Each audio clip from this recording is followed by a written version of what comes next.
3, 2, 1. I wasn't expecting And one more the time third to make clap. up for last week. Fuck The you. surprise clap is the most important one. Rule of thirds. Rule of It's thirds. really It's funny if Chekhov's Noah's... clap. Speaking of Chekhov, I watched some Star Trek this week. Oh my god. Hell yeah. So That was really good. the two ghouls that I'm gabbing today. Well, actually, I'll do a third one because I forgot to talk about The Strangers when I watched it, I'm pretty sure. The most important two ghouls that I'm gabbing today are Star Trek The Wrath of Khan and Star Trek First Contact, the Next Generation one. I love Benedict Cumberbatch. I would... Oh, god damn it. I'm going to move right past that.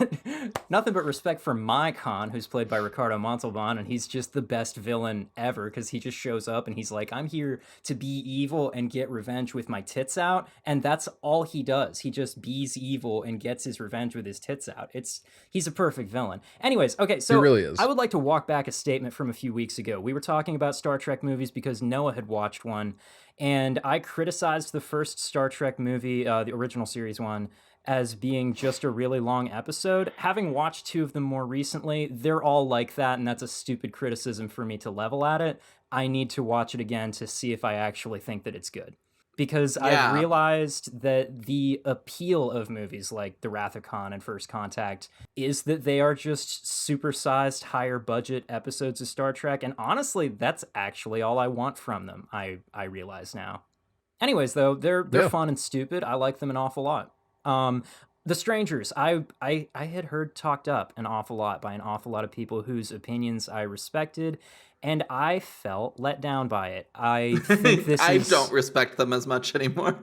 I haven't, I'm not, changing my opinion of any of these people or anything. I think the biggest thing is that the home invasion genre doesn't really do much for me, broadly speaking. Yeah, that makes sense. And I've heard a lot of good things about The Strangers too, and I was planning on Yeah. watching it because there's like all those new ones coming out this year. yeah.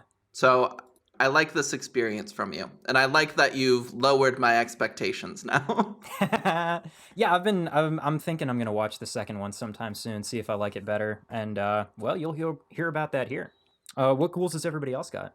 I have Well- no ghouls, No ghouls. but I have, have a a couple. story. Oh, a story. Let's hear your story first, because So I'd like to hear it. I have been, as you all know, streaming. Right. Yeah. I've been streaming on a secret VTubing account that I talked and announced last episode. Right. But basically, I was streaming Final Fantasy VII Rebirth a lot, and I finally beat it, and it took me 114 and a half hours. Sounds about right. That's several hours. That's a lot. It was great. It more was a than 10. wonderful experience. I loved it a lot. But I've kind of gathered like a few regulars, Sean being one of them. So hi, Sean. I appreciate you. Thanks for hanging out with me in my streams. Shout out to But Sean. shout out to Discord Sean. Sean. Discord Sean. Another one is a bit chaotic. A lot of my viewers are very chaotic, but this one in particular is very chaotic. And I think I was mentioning that I do a horror movie podcast because we were like recording or like something was happening or I was like talking to somebody in the Discord. So I brought it up and they're like, oh, I hate horror. And I was like, oh, All right. you know, that's valid. It's not for everybody. That's totally okay. But like, I used to be really scared of horror and I kind of like talked about my experience and everything. And they're like, yeah, I just hate horror, but I love gore though. And I was like, well, gore is horror. Yeah. It is. It was is like, that. There's like, and they're like, no, horror's jump scares. And I was like, jump scares No. are some of horror. Some horror Yeah. has a lot of jump scares, but there's a lot of horror that does not have jump scares. It's And like, there's oh, like buddy, a you're good so section close. that's like all about gore. And they're like, no, horror is jump scares, and I like gore. And I'm like, my guy. And I What got are you into, like, watching that's got a mini gore argument. and isn't horror? Like, where are Yeah. you getting it from? It's Yeah. because they're probably like 12. You know how 12-year-olds are. They Anyone always with bad hate opinions jump on the scares internet and- is 12, Well, okay. unless proven otherwise. So to be fair, like back when Noah and I first met, I said I didn't like horror, and I meant that I didn't like jump scare horror and slashers because those are the two most like pop horror things. You Right. have big slashers that are iconic, and then you have the Blumhouse style shit. And like most of the horror that I like still is like horror art, which is more like you can look at that, and it's sometimes I have to catch myself because I look at gore in art and I'm like, this is gorgeous, this is beautiful, this is like all the art I want to see and I want other people to see it, and then I'm like, this is scary to some people. Yeah. So I do forget sometimes that gore counts as horror because I'm seeing it a lot in art more than I'm seeing where it is just that there is no other context or Right, anything. So I can see you thinking that's not horror, that's art. But it is horror, and I think that it's a really good part of horror, and I hope that whoever this is can accept what they're about to learn about themselves and find the type of horror that they like. Yeah. You know, maybe eventually I'll be able to get them to accept the fact that gore is horror. Yeah. But they definitely weren't having it during our mini argument. Ah, That's so funny. That's so I wonder what funny. it's like living in a cage like that. Fucking Plato's cave ass. Plato's allegory of the cage of the mind. Whoa. Okay, I have goals if that's the story's over though. Yeah. Okay. We watched a lot of movies, but I think I only want to gab 2 without Noah. Or with Noah, but like Noah's a side feature. Noah's a not the side main feature, course. and then I have one that Noah's gonna I'm like gab steamed that I'm asparagus. here for. Sidecar Um, and then I have one that we can't talk about now because as much as we will be able to next time because Jeff's gonna come with us to see it tonight. Oh, right. So okay. I am doing that. Yes. So we watched Knock at the Cabin, which is M. Night Shyamalan's newest movie with Jonathan Groff from, you may know him from Hamilton or maybe Mindhunter, and also Dave Bautista. You may know him from wrestling, Hell yeah. and also Rupert Grint. You might know him from.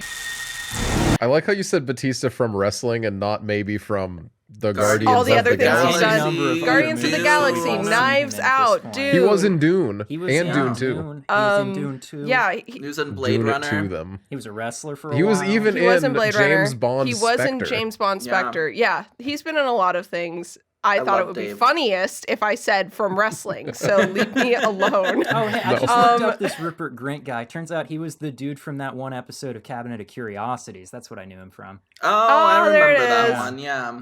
I had not heard much about this movie outside of the trailers. So I knew the premise and I knew who was in it. And I was like, this looks like fun. I really do want to watch it. Shyamalan has not been hitting for me since Split, which Yeah. hit for me in a way where I acknowledge that everything about it sucks, but like the performances are really fun. It's a fun Um, watch. But I saw The Visit and Split in theaters, and then I was like, maybe I'll see more of his movies in theaters now. And then the next movies he put out were Glass and Old, and I was like, Aw. absolutely not, actually. Yeah. And at the time that Old came out, I was kind of disgusted by the premise, which I think a lot of people were. There are certain lines that personally I don't like when they're crossed, and Old crosses them. Yeah. Yeah. And so I was like, everyone's like, it's based off of a graphic novel, which is better. And I'm like, okay, then I will read the graphic novel because I am curious about the premise. So I read the graphic novel. The graphic novel does all the same things that the movie promises. Fuck. God damn it. But it's not good. I don't like it. It's called Sandcastles for anyone who is curious about the movie Old. It's fine. It has its themes that it's trying to do. I just don't think it's actually focused on exploring those themes. I think it's mostly focused on being horrifying, which it succeeds. But the movie, Shyamalan fucked it up by going way too hard on an ending that is not present in the book and explaining things that are left unexplained in the book, which is really frustrating. So Knock at the Cabin, I was like, I'm really excited about the premise, but I'm a little afraid that he's not going to just let the story play out the obvious way it would. I'm worried he's going to get caught up on people expecting it to go certain ways and trying to subvert that, you know? Mhm. He didn't. This story plays out pretty much about as straightforwardly as you want it to. And I think that's a good thing. I think that everything happens that you hope would happen at every single point. Some things happen that you would hope wouldn't happen, and you're kind of like, please let this not happen. It does some of my favorite things in storytelling. Batista, everyone's performances are pretty great. The kid actor is a kid in a Shyamalan film. I don't think it's her fault. I think it's his. Because it's the same that I've seen with all the kids he directs. So, okay. Yeah, I would wholeheartedly recommend it if the Okay. premise was interesting to you. If not for just Dave Bautista's like performance alone, which was amazing. Yeah. I was interested in it when I first saw a trailer, but then when it came out, I was seeing like mixed reception. And Yeah. so with Yeah. that, I was like, I haven't loved Shyamalan, so I'm just going to avoid it. But I do love my boy Dave. This may be the first Shyamalan movie I've ever loved. Yeah, I think if you trying to find a tactful way to say something that could be construed as a spoiler, but there is not a movie ruining twist in this. Mm-hmm. Oh, there was a book ruining twist because Fuck, it's you based got on a me. novel. Damn. Yeah, we're gonna read the book. We yeah. did buy it because we were like, we Oh, really like nice. this story, Oh, cool. and we. Yeah. It's one of those ones where when I was done with it, I'm like, I want more. I want it. I'm really interested to read a book and get internal like dialogues from some of these characters in these positions because, you know, there's certain things watching that I think were visually communicated really well through acting, Mhm. but. Having been reading more, I'm like, I am interested to see how these events would be if they were written. So I'm very excited. That's cool. If it's streaming somewhere, I'll check it out. But also, Oh, yeah. M. Night Shyamalan's daughter has yeah. her first movie that she's directed coming out this year. Oh my God, good for her. Which, when that trailer dropped, I was like, I wonder What's it called if again? she's going to be haunted by the kind of twist, like, stuff that has followed her father her entire life, or, like, what's going on. I'm wondering, yeah. But then the entire trailer, I'm like, all of the vibes of this seem like it's building up to some sort of twist. Well, maybe or not some a twist, sort of but big a reveal. perhaps. Yeah. Yeah. It's called Watchers. It comes out June 7th. Yeah. Yeah, I'm So- I'm I was interested. a looks little bit interesting. annoyed by the trailer. The trailer showed way too much, in my opinion. Yeah, it seemed that way. It might be that the movie's just got so much more that that's actually not too much. It's possible. It could be. but- It could be.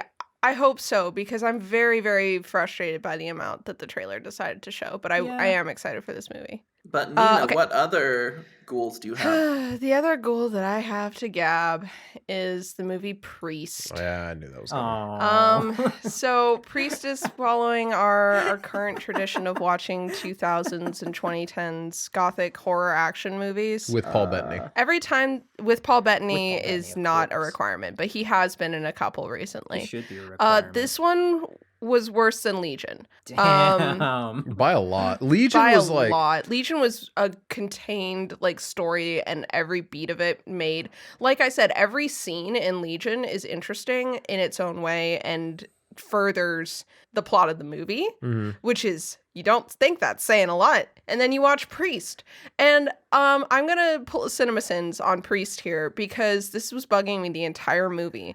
Before we meet any vampires, we meet familiars who are people who are willingly, consensually letting their blood get drank. And I'm like, okay. And then we see in a cutaway, we see a like very humanoid, what we think at the time is a vampire, who is a friend of Paul Bettany's, who used to be a priest, played by Carl Urban, right? He's talking, Love he's Carl walking. I'm like, okay, so like we've seen some vampires that are kind of bestial, but maybe like this is like who the consent is happening with, is like people who can walk and talk like Carl Urban. Come to find out, all of the vampires are beasts. None of them can speak. None of them have eyes. I'm like, how are you forming Oh. familiar relationships when these things are running around screeching on all fours? And Carl Urban is the first half human, half vampire ever, and therefore the first one that can walk and talk like a normal person. So I'm like, Well, what? did anybody in the movie at any time when they saw one of these vampires screeching on all fours and whatnot, did they ever go like, pss, pss, pss, pss, you know, like, Yeah, like, pss, pss, pss. Like, yeah, maybe no that's one what did. does it. You know, maybe you develop a relationship with them the way that you do the feral cat that lives in your backyard. This is a How to Train Your Vampire situation. I don't know. I never saw those movies. Oh wow, you're missing out, low-key. But yeah, no, it was bad. That really bothered me. Carl Urban's performance was pretty fine. He usually is. We came out of there's a scene where he's dancing to music from a record player while he's burning down a village, and you're like, that sounds really cool. Yeah, it does. Well, he very obviously did not have a track playing Fuck. to be matching rhythm to. Oh, I hate when they do that. So he's just kind of like flouncing around Oh. rhythmlessly. 10 out of 10. The best thing to come out of this movie was the fact that we now kind of have a pretty strong visual head cast for Noah's D&D character in Carl Urban. Oh, okay.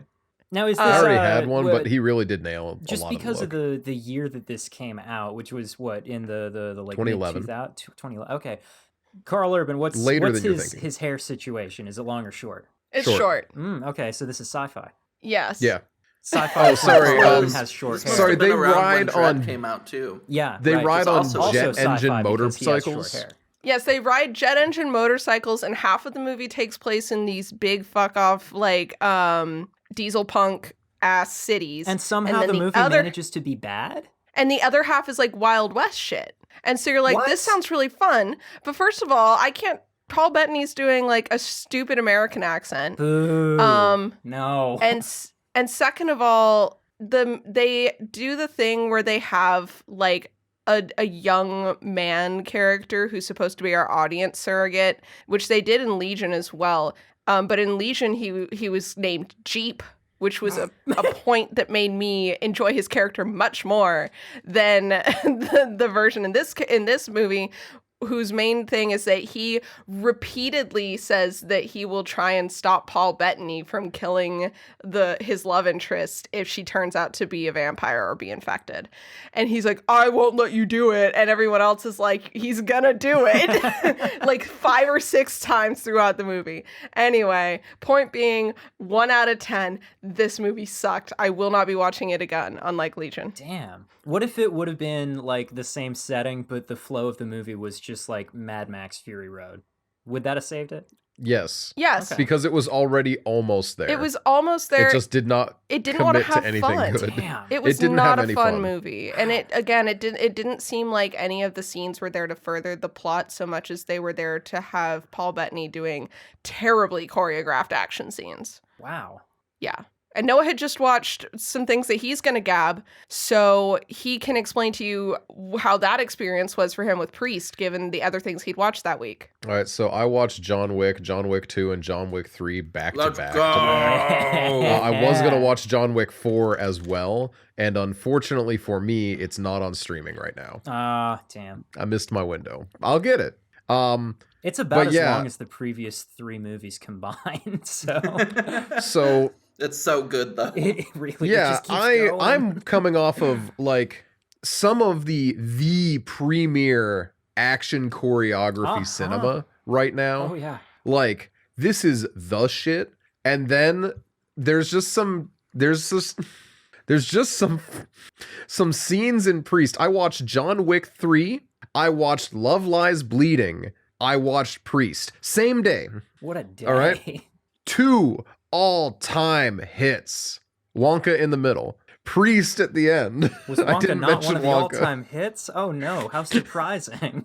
But I had Priest high was the choreography in expectations. Priest was so bad. Wonka was fine. I am very angry to say that it is just kind of a fun enough whimsical movie, and it was enjoyable. Well, sure, whatever, Yeah, I heard but it it's was not fun. a ghoul. How would you compare the choreography in Priest to the choreography of, say, Christian Bale in the movie Equilibrium? Worse. Worse, Jesus, because that movie, the choreography is not great. Yeah, but it at least it commits to its corny ass bit of Yeah. this guy waves his guns in weird directions and it automatically murders everyone. Sorry, he's Yeah. doing the best martial art of all time, gun. Gun fu.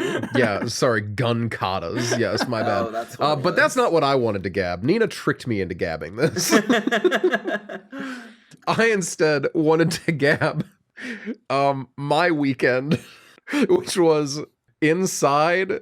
We're not going to talk about the Inside remake. Okay. High Tension and Martyrs. Just a new French Extremity weekend. It was a new French Extremity weekend. Hell yeah. And let me tell you, firstly, Inside is really good. Yeah. And it suddenly clicked for me that this is the movie people imagine who hate horror. When I say I love horror movies, this is what they think they are. It's all jump scares, right? It's all jump scares, exactly.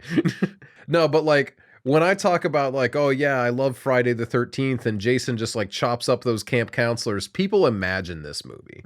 And I cannot in good conscience recommend Inside, High Tension, or Martyrs to any of our listeners. Firstly, if you're gonna watch it, you probably already did. And if you weren't planning on it, me saying that Martyrs might have one of the most weirdly beautiful scenes I've seen in a movie in a long time, and I don't know how to explain that. Oh. And if you're not into the idea of watching it already, you're not gonna like it because it's also it's a bleak as hell watch, you know? Yeah. Inside? Yeah, that's Is that what we're saying? Martyrs. Okay. that's what I've always heard. Yeah. Oh, Martyrs. Mhm. Oh, okay. Yeah, but I don't know. I don't really have anything to gab with these. It was a good weekend. I watched 6 Puppet Master movies in a row. Yeah, that was much something. more fun. That was. I have it a was an little bit to say about experience. Inside. Oh yeah, Nina, Yeah. fire away. So Noah came in and he asked me if I wanted to do the Inside back to back, and I was like, okay, but I'll have to get up and leave if it gets really bad because I've said this before, but one of my kind of horror boundaries is I'm not really into the idea of like exploring New French Extremity as a genre. I'm Yeah, not fair. really thinking that it's for me now that I've seen 2 movies in the genre that I think are tamer than I expected. I'm kind of like, yeah, I think that's enough. I don't think that I'll watch any more of these. But that said, I really enjoyed Inside. I went in not knowing what to expect outside the premise. There were a lot of things that I really like in movies. The practical effects were really good. And I think the gore did not scare me because I kept thinking about how great the practical effects were the whole time. They were really, really great. And yeah, I had a lot of fun. And the ending was one of those endings that I'm like, oh yeah, movies can end like this. I was telling Nina Okay. the first time I watched it is the first time I realized, because like obviously the U.S. doesn't abide by the Hays Code anymore, but It would the fool you ramifications of the Hays Code are still felt very heavily in mainstream American cinema, Yeah. at the very least, Yeah. right? Yeah. Obviously, there's some weirdo indie films that really like kind of kick it off, but that's also a lot of what New French Extremity explores as well. And I tell you, this is Inside is like a big landmark movie for me. Realizing, oh fuck, the movie can end not good, and I can still feel like I didn't waste my time on this movie. Because it was like, it's not a bad ending. It's just a very miserable ending, you know? Yeah. Yes, I think Yeah. it is because the remake changes the ending. Yes. Cheapens the ending. Cheapens the ending. And there are moments that I found.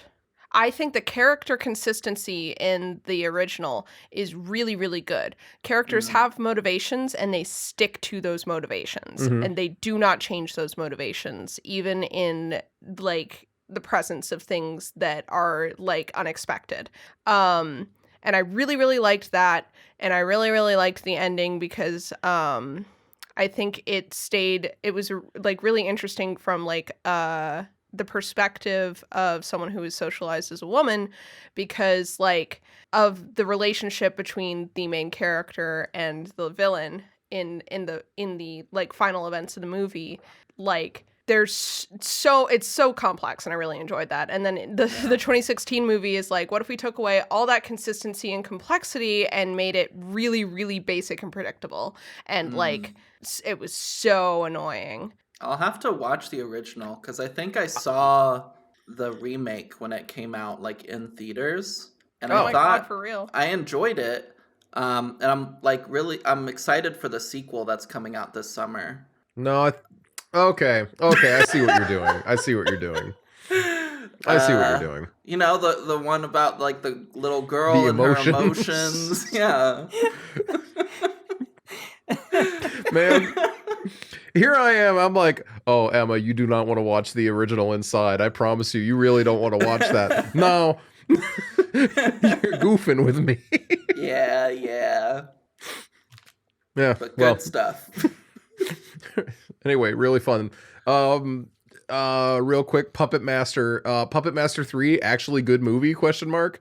The rest of them, generally fine. They definitely get worse the longer it goes on. They Got it. the movies lose track of themselves. They forgot who they were, you know? The puppets, I mean. It was a soft reboot 4 years after the last installment, is the one that we ended on. The lowest effort reboot I have ever seen of anything, dare I say. It was not great. And the 2018 remake, actually not good. Worse. There's some fun kills in it. It does have one of the most fun kills I've ever seen, actually. Yeah. So the puppet is it's the upper body of a robot with a propeller hand, and the bottom part is helicopter feet. And whatever you're imagining, it looks worse and more stupid than that. Yeah. He chops off a man's head while he's peeing, and his head falls into the toilet, and he pees on his own head with his dick in frame for like 3 seconds, and then he falls over. And the effects are actually really good for some reason. Really funny scene. For this particular kill. Exactly what I expect from a Puppet Master movie. And here's the thing. They made the puppets Nazis, and that's really, really weird since the entire franchise to that point has been the puppets were the creation of a Jewish man escaping Nazi Germany and actively working. It's weird. Yeah. It's a very bad taste reboot, in my opinion. It doesn't make a lot of sense. Don't really recommend it. It was like they were trying to ruin something that didn't need effort to ruin. It was weird. Yeah. I walked in while they were watching these movies twice, and both times I walked in there was like Power Rangers level like costume effects. Yeah. And I was like, this is what the fuck is happening? This is not what I understood these movies to be. And I actually said nothing out loud to that effect, and I went back to bed. It's for the best. You missed out on nothing. Yeah. Anyway, I think that's all the ghouls. Yeah. Puppet Master 3, thumbs up.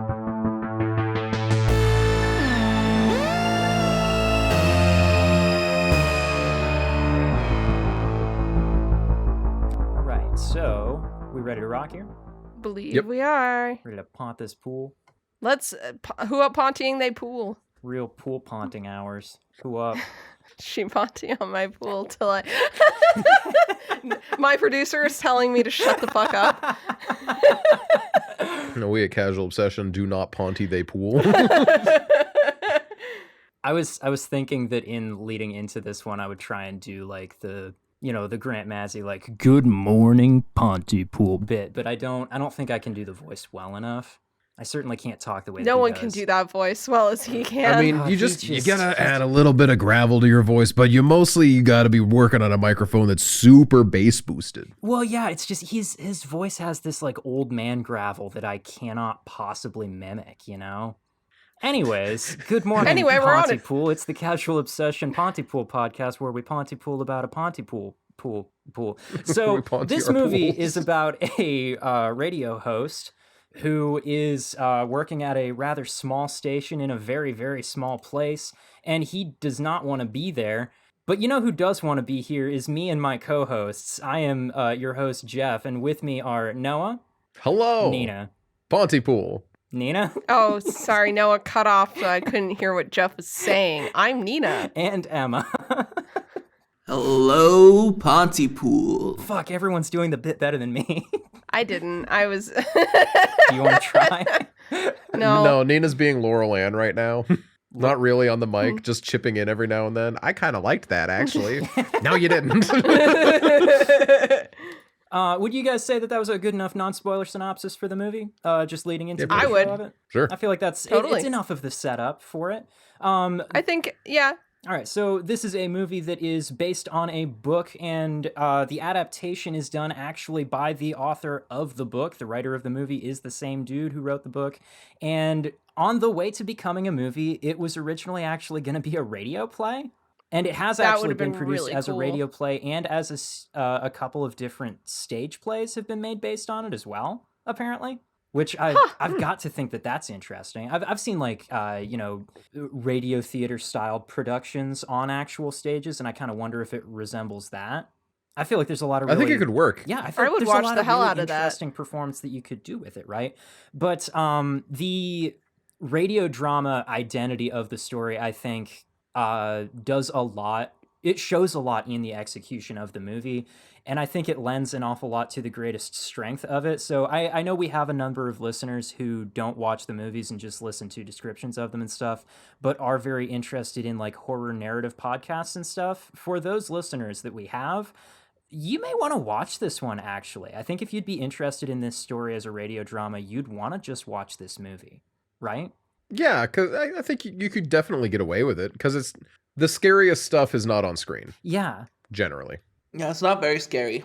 Oh, whoa, is that a Just- spoiler for the scary Well, corner this week? Emma, I'm sorry, I'm the so scary sorry. rating isn't It for felt another relevant. 4 It felt segments. relevant. Yeah, I know you have a hard time messing up the remembering the order that the episode is supposed to go. Emma does have a hard Shut time the messing fuck up the intro. Anyway, I guess this is my part now. I'll take what's over. The, Hey, the what's the ratings. critical reception and whatnot look like on this one? So I got us a 6.5 out of 10 on IMDb and 84% on Rotten Tomatoes. Okay. Metacritic with a 54%. Yeah. Letterboxd 3.4 out of 5. Damn. Now, you may be Interesting. thinking, Noah, where's my Ebert? Where is Surely my Brian Tellerico's reviewed this. No. No? No, Neither did Ebert. Where's Neither- my actually- Twitter, Brandon? No. You got no Brandon? none You of got our no Ebert? usual suspects. So I, patron saint of bloating my own section that I am, I found us another review. Fantastic. So this is Noel Murray from AV Club. Okay. No star rating on this. I honestly could read the entire review, but I won't but it's a very short review. Pontypool is reasonably effective as a zombie story. Veteran can indie director Bruce McDonald stages nearly all the action at the radio station. More than half the film takes place in a cramped sound booth. Yet, he's able to suggest the crisis outside with sound design alone, and to build suspense even when the characters are taking precautions by staying silent or chattering in, what does this mean? I don't know. Pidgin versions of foreign languages. I actually didn't read this whole thing. Pidgin is, combination of like- multiple languages, like a Creole almost. Okay, Yeah, yes. it's like a Creole. Which are immune from the virus. Primarily, though, the film works as a tour de force for McCady, a veteran character actor making the most of his character's long, fluid monologues, Is and it- as a sly commentary on journalistic Is responsibility. it pronounced McHattie? I Not don't McHattie? know. Oh, okay.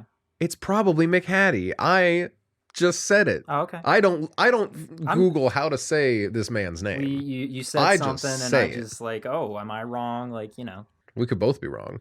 we can. But yeah, Noel Murray, probably- AV Club, link in the bio. Cool. To read the rest of the review, because there's a little bit more than that. But I think the main takeaway is definitely this last line, talking about how this is a really just great time to showcase McCady, Mm. the veteran character Steve. actor, making the most of his character's long, fluid monologues, and as a sly commentary on journalistic responsibility. Yeah. Grant Mazzy is like the king of this movie. Ow, absolutely. Not just because he's the main character, but because his voice is the best. And Yeah. if you're in radio, that's all that matters. that is the He's big got a thing. good voice. He's got a good voice. I fucking love this guy. Have you seen him? Have any of you seen him in anything else? No. No, I looked up other movies and then didn't find anything I'd ever seen. Yeah, it seems like he's had like a massive and very storied career in Canadian filmmaking primarily, but I've only seen him sort of briefly in a couple of other things. He's in Darren He was in Aronofsky's Mother. Yeah. He's As my Zealot. favorite character in that movie, which is to say he has all of like 3 spoken lines, and they're all repeating things that Javier Bardem said an hour earlier. So like, he He's kills in it there. Watchmen as Night Owl. So I forgot I have seen him. Wasn't that Patrick Wilson? Hold up. Oh no, he's There the was old an older retired Night one. Owl, Yeah, that's though. right. That's Yeah. right. It's been too long since I watched that one. That's interesting. Yeah. What did you all think of the movie, though? What indeed? I enjoyed it a lot. Yeah. I was worried I was going to come back to this and be like, oh, this isn't as good as I remember. Because I've seen a few other things that talked about it, and people were saying, it's kind of mid, actually. And I'm like, no, it can't be mid. That's devastating. I loved this movie, but I only ever watched it once. So my Yeah. memory of it was really, really hazy. And I'm happy to say I'm sitting at an 8 out of 10, which is what I had reviewed it when I originally popped onto Letterboxd initially. I think it's a good movie. I like it a lot. I was expecting you to rate it higher. It just seems like a Noah kind of movie. Ooh. It really is, and I think if I owned a very difficult to acquire copy of this movie, Yeah. I would probably be happier, but we watched it oh no, wait, we watched it on Shudder, so there were no ads. I don't know. Yeah. Why did I feel this way about it? Good question. It's great though. I have nothing but generally nothing but good things to say about it. I really, really like this movie. Maybe it is a 9. Got you It's an second 8 guessing. with the heart on Letterboxd, which means it's even better than an 8. Oh, okay. Okay, got it. I got a lot of 8s, but not a lot of 8s with hearts, you know? What about Okay. you, Nina? Yeah. I really liked this. This movie does a lot of things that I generally really like. I think there's some things that you see in a lot of like YouTube analog horror that people don't do in professional horror that really bugs me because I think they're really interesting and really cool. And this movie does a lot of those things. And because it is professional and like well written, it takes them to conclusions that we never get to see in YouTube analog horror because YouTube analog horror is mostly built on scares and on lore and not on actually telling a story. So I really, really enjoyed that about this movie. It's something I don't see a lot of. Yeah, I'd probably give this one like an 8 or a 9 as well. Okay. I really, really Okay. enjoyed this. Yeah. I liked a lot An of the 8 with the heart? characters. I'm gonna go a 9. I'm not gonna Okay. chicken out like Noah. A 9. I'm just not going to with a change heart, my review perhaps? mid-episode. Noah, are you changing it to a 9 with a heart? Shut up. I think Noah's been watching a lot of Oh my god, it movies. was a 9. Bitch. Oh, Oh my god, it is a 9. It Oh my is god, a this nine. is, It I is. forgot to I update can- this I can total. Breaking confirm. news, I can folks, see it direct from the here. source. Anyway, yeah, I really liked this one for a lot of reasons that I can't wait to talk about. Cool. Nice. And what nice. about you, Emma? Now, here's the thing, everybody. So before we started recording, before Noah and Nina got in the Discord call for us to record, me and Jeff were sitting, hanging, talked about the movie a little bit. Just a little bit. And Jeff was like, oh, like one of the strengths of this movie, I feel, is blah, blah, blah, blah, blah, blah. That was what I said. And I was like, oh, you thought this movie had strengths. Yeah. And Jeff was like, oh. And then we just kind of left it there. And then eventually Noah and Nina joined. Because that was spoilers. So Jeff got a little spoiler on how I feel about this movie. And actually, that was a diversion because I really liked this movie. I'm giving it a 9. I was fooled. Get It's really fucked, good. Jeff. I like it. I like genre twists. I think the way that this movie handles its like apocalyptic scenario and this, it's not really a zombie virus, but we'll say zombie-like. Right. And the ways that it like spreads and how everything works is super interesting. Kept me like very enthralled the entire time. I watched it today. And my original plan was to pull it up, like have it to the side and be like doing some other stuff while I was watching it. But right from the get-go, it just really gripped me. It's engaging, right? That opening Yeah. monologue is like a really good indicator of what's to come, and it has like very like Neil Gaiman like vibes to it in the way of what it's implying about the rest of the story. That was like immediately I'm like, oh, this is not gonna be what I expected. Right? Yeah. Like the bit at the beginning, like the dialogue that you were just talking about really like gripped me, and I was like, okay, I need to pay attention to this. This is going to be important. And I actually had to rewind and listen to it again because my brain kind of like zoned out while it was going. And then the movie started, and the very beginning there's a scene while the main character is in his car. And when that happened, I was like, I don't know, something rubbed me about it the wrong way. And I was like, oh, maybe I won't like this movie. But then as soon as he gets to like the recording studio and like starts interacting with the other characters and like gets into the hot seat, it just felt very real. Yeah. Like how the characters talk to each other and how he was doing his job and like how he was discovering information. And it just really enraptured me. And I liked it a lot. Fantastic. This But Jeff- movie. Oh, go for it. Oh, sorry. Last thing Yeah. I'll say. This movie reminds me of how the written book World War Z is, as far as like finding out Ooh. information and stuff. Yeah. And Mhm. in a good way. Yeah. Yeah. That sounds about right. So I am I'm giving it a 9 out of 10. Oh my gosh, look at us. We are a consistent podcast. We all frequently We agree on always do things. this. We got the Final Fantasy score. Lock, Because step. 9999 is the max damage in Final Fantasy games. Oh, okay. Oh, nice. I knew that. I was just letting everyone else figure it out.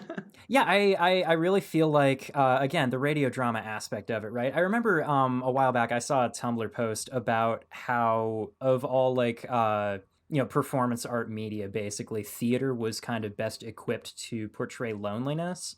And like it kind of waxed poetic about like an actor standing in the middle of an empty stage for a soliloquy, and how it's like he is a lot more convincingly alone than a man on a screen can possibly be, that kind of thing.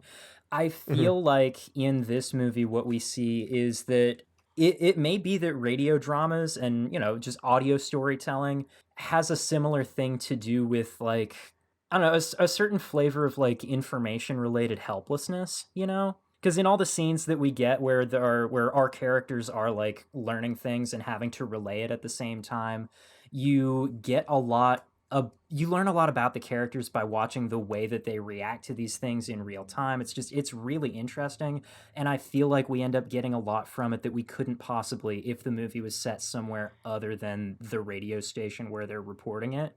Just really cool shit. I loved this movie the first time that I watched it. I don't remember how many years ago, and actually, due to things that have happened in my life between then and now, I actually relate to it way harder than I ever used to. Like Emma was just saying, you get into the radio station and you see the interactions of the characters and it starts to feel really real. Dude, when Mazzy starts talking about his like seasonal affective disorder problems with like waking up in the early morning in the winter and everything's dark and shit, I fucking felt that, because when I was working third shift for a couple of years, there would be in the winter weeks at a time that I would go without seeing the sun at all. Yeah. And the way that he talks about that shit just feels so absolutely like crushingly real to me. Yeah. Oh, I started watching 30 Days of Night as well. Oof. I got maybe 2/3 of the way through, and I was like, this is boring. Yeah, it's not a great No. movie. It's not, no. I'm like, I'm gonna read the comic, but like part of it was just that I felt more of that seasonal affective nonsense from Pontypool than I did from the movie that's literally That about nonsense. that shit. Your made up sadness. The thing that I literally experienced, but that's why I called it bullshit, is because I hate it so friggin' much. Well, yeah, it sucks. It's not good. It's a bummer, but I do like seeing that loneliness and that kind of like that way that it feels it feels like a great place to tell stories from. Yes. And what was I gonna say? Oh, 30 Days a Night, Pontypool. Portraying it better. Good Portraying place to tell it better. stories It's from. gone. It's long gone. Damn. It's out All of right. here. Well, in that case, let's get ourselves out of here and into the content warnings. Yeah. We got content. We've got some Is there a content. tiger? No tiger. Oh, well, fun aside. So Pontypool is like an unregistered village or unincorporated village Right, in yeah. Ontario. And when I Googled it to see where it was, it's about like 2.5 hours away from me by car, which is very interesting. Yeah. But also, when you Google it, the first thing that comes up is a picture of a tiger, like in a fenced area. Oh. So I'm like, this place What's just going on have here, like a Pontypool? tiger habitat What the or fuck? something? What's going on? Yeah, what's going on? What's going on with this? I mean, while we're talking but about unfortunately, no tigers in the movie. Okay. While we're talking about Pontypool, the real place, the reason that the book was set in Pontypool was because the author, Tony Burgess, had written a different book and was driving to a different location in order to try and take a picture for the cover photo on the book. And then the sun went down and they ended up just pulling off and doing the picture in like some other small town, he says, and that place just happened to be Pontypool. So then when he went to write his next book, he said, I owe Pontypool a book. And that's why this story is set in Pontypool specifically, an unincorporated village. So that's what's cool. Yeah. I think that it's very clear that though that may be the case, like Pontypool as like It is chosen on purpose still. Right. I think the story is kind of maybe even, I would want to speak for the author here, It feels tailored, but though, it doesn't feels it? like it's built around the name of the city. It feels like that's very important to the story being told in the first It's place. very big in the opening Yeah. monologue, yeah. I just want to go to Pontypool and walk around and be like, what do you all think of the movie Pontypool? You can go to the Pontypool Food Mart. They'll kick your ass. That's how it was in in Washington with Twilight movies. You can go Well, to Chinese. Yeah, but Twilight is a Asian, lot the bigger than restaurant. Pontypool. That's true. True. Well, here's another thing, though. And Erie is a big the Bigfoot Tree Cafe. Oh, Pontypool's got everything. Sorry, Erie when there's movies that are about or filmed here, Everyone's all often about people will not shut up about Yeah. it. So but none of them have been horror movies so far. Yeah, we fair. got that thing you do, a very famous it. movie. Yeah, and several scenes in Hidalgo. Yes. Anyways, though, what was I about to say? The most annoying guy you've ever met Content voice. warnings. Hidalgo was filmed on the beach. Content warnings. Oh, right. So content warnings. We've got a racism. We've got a scene We've where got some a characters racism. show up and say it's time to do a racism, and a couple of other characters say we shouldn't let them do a racism, and then someone else says you need to let them do a racism, and then they do the racism. So Well, Yeah, it's to be that fully part. clear, yeah, they weren't interceding in these people performing because of racism. it is for It other was- reasons, actually. Yeah. It was more like our audience like just heard about this crazy incident that happened in town. They want to hear about that, not whatever this Yeah, the is. objection isn't So- necessarily because of the racism. And I want to add, I think a lot of the stuff that is done insensitively in this movie is Very intentional. very intentionally a kind of criticism about spectacle and journalistic integrity in small towns, and like everything that you would watch this and be like, ew. It's because it's on purpose, because it wants you to be like, ew. The fact that they're pausing this important thing for something that is so outdated and spectacle based and useless and does not further anyone's well-being is intentional. And I think that that's like, obviously though, it's never a good thing Yeah. to do a racism. So, but I And that's did the want to add official context. podcast stance. You can Well, quote 'cause us. when Mom. you Don't guys do a racism, Don't do a folks. racism. When you guys did this content warning last week, I expected Grant Massey as a character to just start saying slurs at some point. Oh no. And that is not what happens. What happens is No, they yeah. bring a group in to perform, and that group is doing a racist caricature. Yeah. Yeah. They're called Lawrence and the Arabians. And they're all in brown Yes. face. Yes. And on top So of that, that's they what all suck at happens. singing. And they all suck at singing. It reminds me of a lot of stuff that I saw in smaller churches I attended growing up. Yes, very, very much. So yeah, No doubt the intent. super uncomfortable, but intentionally so. So I want to make sure that I say that, because last week I was confused. Mhm. My bad. Yeah, no. I No. I understand what It's you my said. bad. It's No, his no. bad. Okay. No, This no, was Noah's fault. Let's blame Noah. Well, wait. Well. But yeah, beyond that, though, beyond the racism, we've dwelt on it too long. we have. We've dwelt on it longer than it's in the movie. Actually, Um, other content to We've got- warn. gore. We got a little gore. Yeah. Not a huge We amount. got, Not as much as you'd expect from a zombie movie. We got a little, But there is some. very little actual shown violence. Not a ton. One instance of shown significant gore. Most of the worst things that happen, well, all of the worst things that happen in this story are described and never seen. Mm-hmm. That said, an awful lot of the things described are pretty unsettling. So if that's going to bother you, it could be an issue. I think that one thing that I would tag that not a lot of people do, and it's a weird one that I personally love to see, but it ties back into what I was saying about analog stuff, Right. is unreality is kind of a thing here. Not being Yeah. able to know what's real, what's not, who you can trust and who you can't. That kind of thing. Slow deterioration of people's mental well-being. Yeah. There's a lot of that, and that's very unsettling and ties into like the lack of gore. I really liked it, but if you're wondering what kind of like horror this movie leans into, that's definitely more of it. Yeah. Which is interesting for a quote-unquote zombie movie. Yeah, there's a lot of portrayal of like aphasia symptoms and that kind of thing. Mhm. So, just to get a little bit more specific on it, since we're warning content here. I think that's kind of everything, though, isn't it? I think Grant Mazzy does the shock jock thing, and he says a bunch of like awful shock jock shit, but like if you've listened to the radio, you've heard it before. So like, yeah, I was about to say something that's actually just part of the talk about the movie segment. Yeah. So forget what I was gonna say. All right, so if we're ready to move past that, Emma, French. you got something? If you're scared of the French Oh language, fuck yeah, they Oh, do there speak is some French in this. yeah, So they saved the I can't day. believe we forgot There's to mention also that. So sorry. there's some English people in this movie Ugh. yeah. from the BBC. Oh no, yeah, content warning, the BBC. Yeah, yeah, real things to worry about here. Yeah. But like, you know, with all that said, I mean, like, you know, how scary is the BBC? BBC, pretty scary. scary. British Empire, even scarier. This movie, not very scary. No.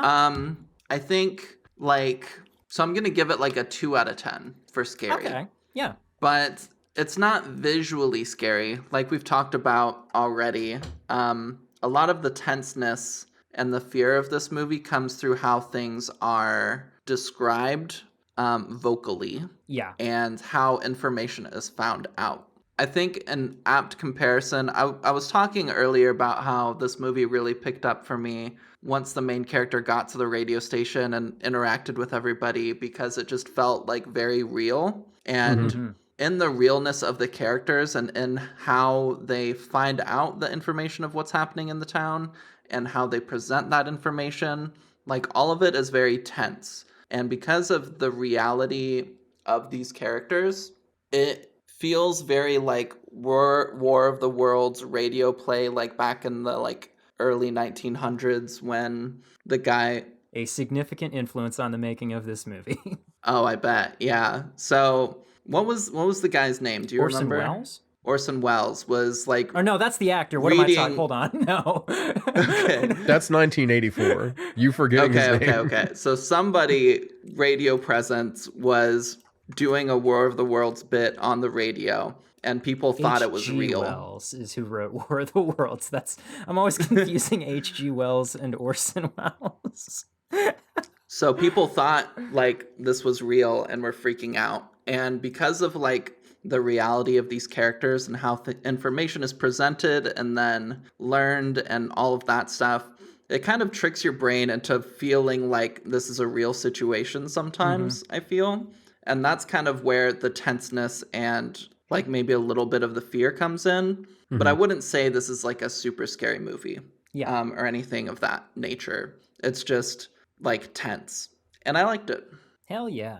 Hell yeah. Hell yeah. All right, so with that, it's time to get through the spoiler synopsis. And once we're in spoiler town, we can talk about whatever the hell we want. So, in the small town of Pontypool, Ontario, radio announcer Grant Mazzy is driving on his way to work. And I'm reading from the Wikipedia synopsis, but I'm going to add something here. He's also having an argument on the phone with his agent, saying that the current posting that he's at is not... the argument that he's having with his agent is that his agent says it's good enough just that he's working, and he's saying it's not good enough. What we get kind of later in the movie through a couple of small reveals is that he was fired from his previous job as a DJ in a larger, more densely populated area, probably Toronto, I don't know. And he's very angry at his agent for landing him this particular gig because it sucks. And then he ends up firing his agent and receives phone calls from him throughout the rest of the movie, but almost never picks up. During a stop, he is startled by a woman who repeats an indistinct word.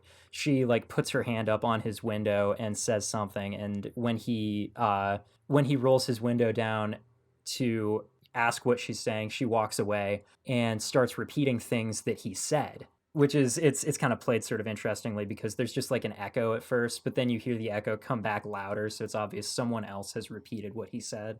At the radio station, Grant's shock jock style and on-air persona entertain his technical assistant, Laurel Ann, while irritating his station manager, Sydney. Helicopter reporter Ken Loney calls in with a report about a riot at the office of Dr. John Mendez that has resulted in numerous deaths. Now, this description, the Wikipedia synopsis is just breezing past this. Ken Loney in The Sunshine Chopper as a character is a frequent reference for most of the movie, and it is revealed fairly early on to Grant by Sydney that the chopper is actually his Dodge Dart that he parks high up on a hill where he has a good view of the town, and he typically just reports on things like weather and like traffic conditions. And the report about the riot at the office of Dr. John Mendez is man, this Wikipedia synopsis is not great. This is an odd movie to summarize, though, so to be fair.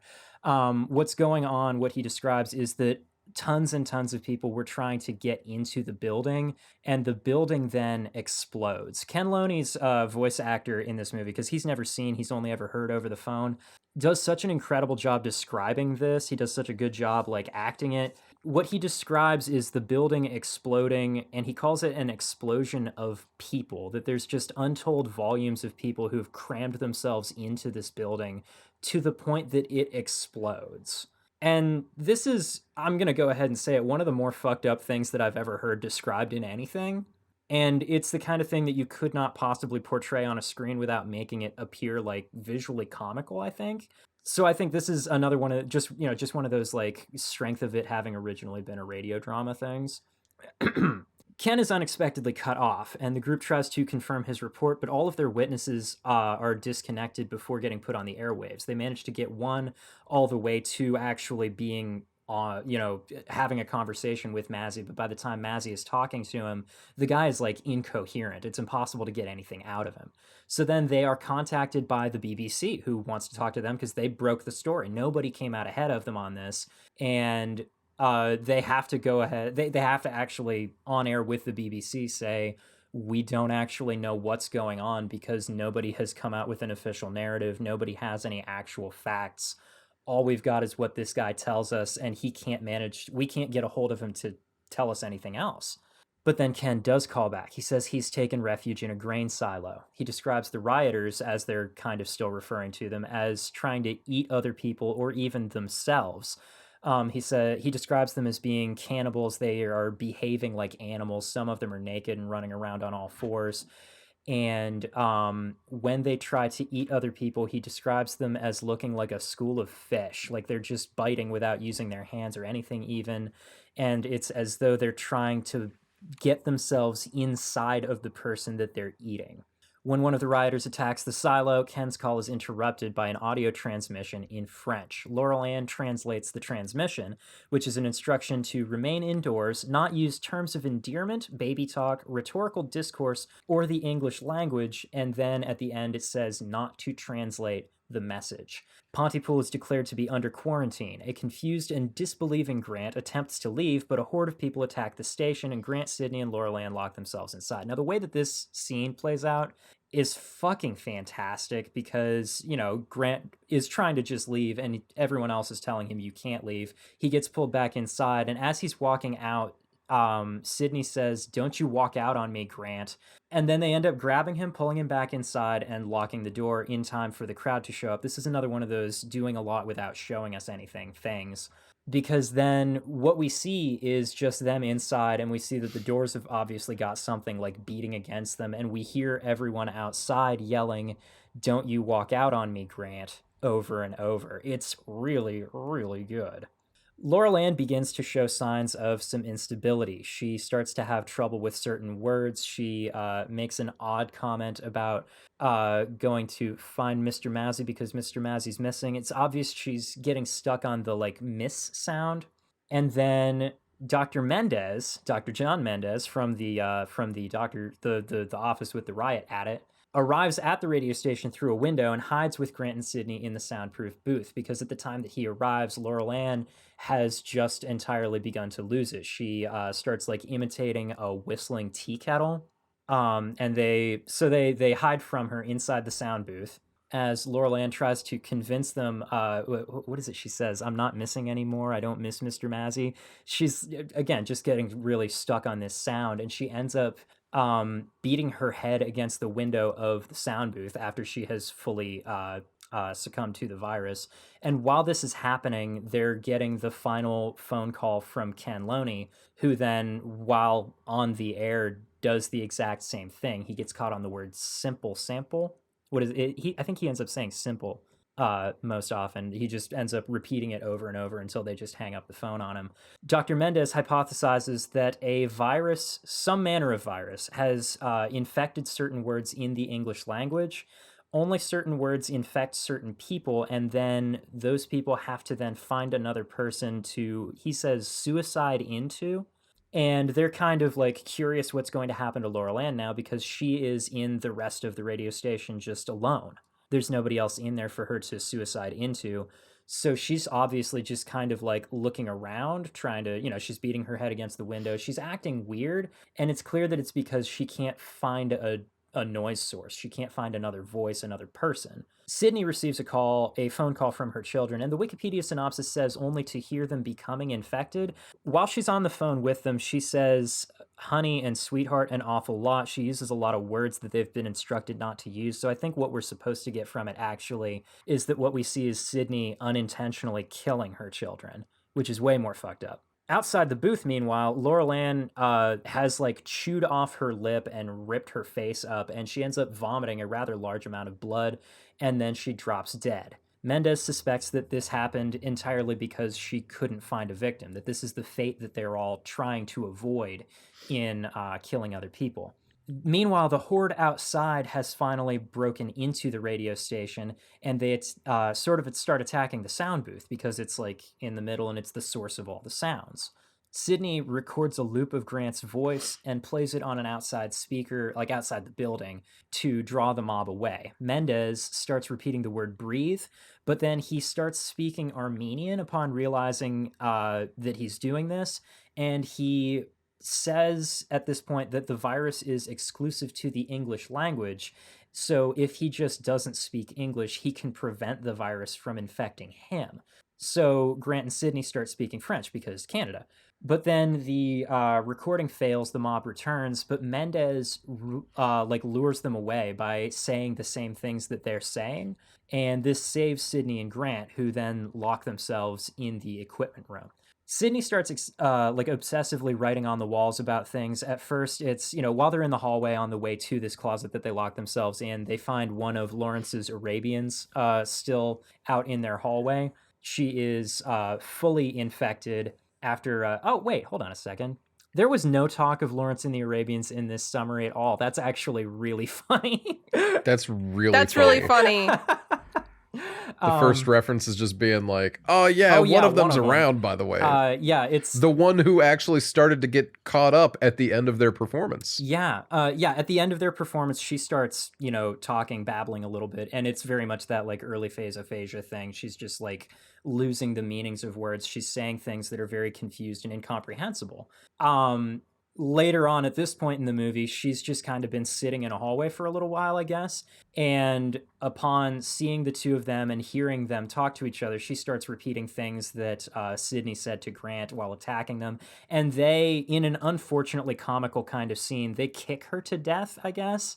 They like kick and stomp and beat her until she is dead. So the first thing that Sydney starts writing on the walls while they're locked in this equipment closet is, "My name is Sydney Breyer, and today I killed a little girl," like just as a confession because she feels horrible about it. And then she starts just writing other things. It's not really dwelt on what all of it is. We get a sort of a brief time skip. And what basically it ends up coming down to is Grant is starting to try and figure out if there's a way to reverse the symptoms. And while he is doing this, Sydney gets infected by the word kill. She starts repeating it over and over while Grant is sort of musing about how you can take a word and make it strange. Because Dr. Mendez theorizes that it is to hear the word, but not just to hear it, but to understand it, that causes the infection. So Grant starts saying, what do you do to take a word and make it impossible to understand? How do you take a word that has meaning and you make it strange? You assign it a different meaning or remove all meaning from it.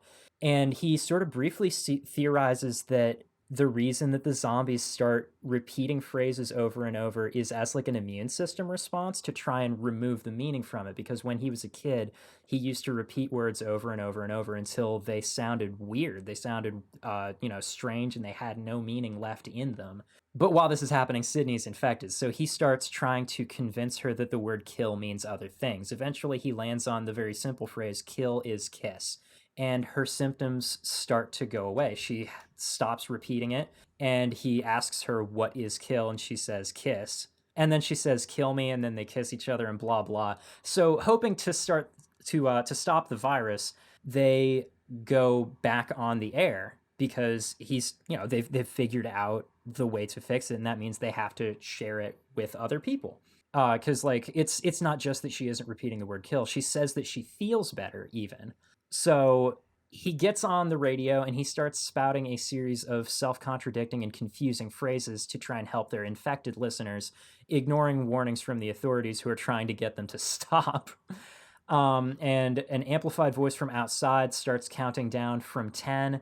Sydney joins Grant in the booth. They kiss again, and you kind of hear a muffled explosion as the film cuts to black. And then the credits roll, and over the credits, we hear news reports of further outbreaks of the virus in other nearby parts of Ontario, suggesting that the quarantine has failed. It's spread by the news itself, and eventually it reaches England, the source of its targeted language.